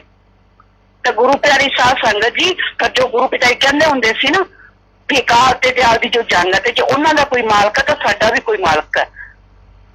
कट्टा तिंगड़ दा किले दे जोर ते, साडा जो किला है ना उही जोर रखा करो। जोर आपां उसे ते ही रखना है, आपदे किले ते ही रखना, दृढ़ विश्वास आपां दे सतगुर ते ही रखना। जो कर सकदा साडा सतगुर ही कर सकदा, पर हाँ जो साडा फर्ज है इस बुराई ते अच्छाई दी जंग दे विच, जो साडा फर्ज है वो फर्ज साडा ये है भी असीं बुराई दे खिलाफ खड़े होना है। बुराई के खिलाफ खड़े होने वास्ते जो समय का जो मौके का हथियार है, असीं आपदे उस वोट का प्रयोग जरूर करना, ताकि आने वाले समय दे विच लोग ये ना गल्लां करन, ये ना कहन मेरे डेरा सच्चा सौदा दे श्रद्धालु है। जदों उन्हां दे सतगुर नूं जां उन्हां दे गुरु पिता जी ने जदों जेल हुई तो उस बाद वो डरदे जेहड़े मौके दीयां सरकारां जां गुरु संगत दी गदार कमेटी तो डरदे वो बाहर ही नहीं निकले। जो वोट पाउण दा समां हुंदा सी उदों भी वो डरदे वोट पाउण ही नहीं निकलदे सी। तो गुरु प्यारी साध संगत जी, गुरु पिता एक वचन करे करते सी, बब्बर शेर दे बच्चे की होंगे, बब्बर शेर होंगे। बब्बर शेर बन के एहो जी दहाड़ मारो, एहो जी दहाड़ मारो ते जेहड़ियां झूठियां सरकारां इन्हां नूं पता लग जाए भी डेरा सच्चा सौदा संत डॉक्टर गुरमीत राम रहीम सिंह जी दे असली आशिक अजे जिंदा है। ते जब तक ये जिंदा रहणगे ये आपदे गुरु पिता जी दी आन बान ते शान दे लई काम करदे रहणगे। धन धन सतगुरु तेरा ही आसरा।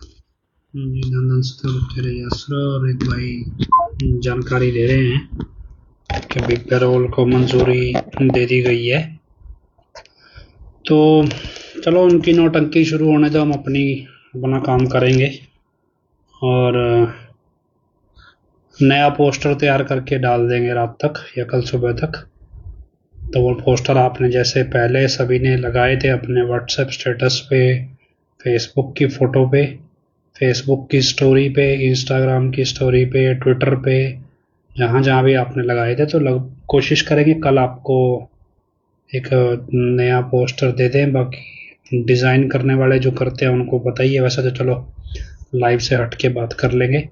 तो हम प्रार्थना करते हैं हजूर पिता जी के चरणों में, जो लोग अपने सतगुरु गुरु से इतिहास में ओढ़ निभा गए उनको मालिक अपनी गोद में ऊंचा स्थान दे। इस उम्मीद के साथ उन हजूर पिता जी के चरणों में नारा लगाते हैं, धन धन सतगुरु तेरा ही आसरा, और सच्चाई सबके सामने आए और जल्दी आए। इस प्रार्थना के साथ भी हजूर पिता के चरण नारा लगाते हैं, धन धन सतगुरु तेरा ही आसरा।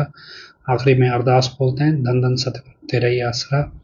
हे मालिक तुझे लाज है, अब बहुत हो गया, तू दया में रहमत कर।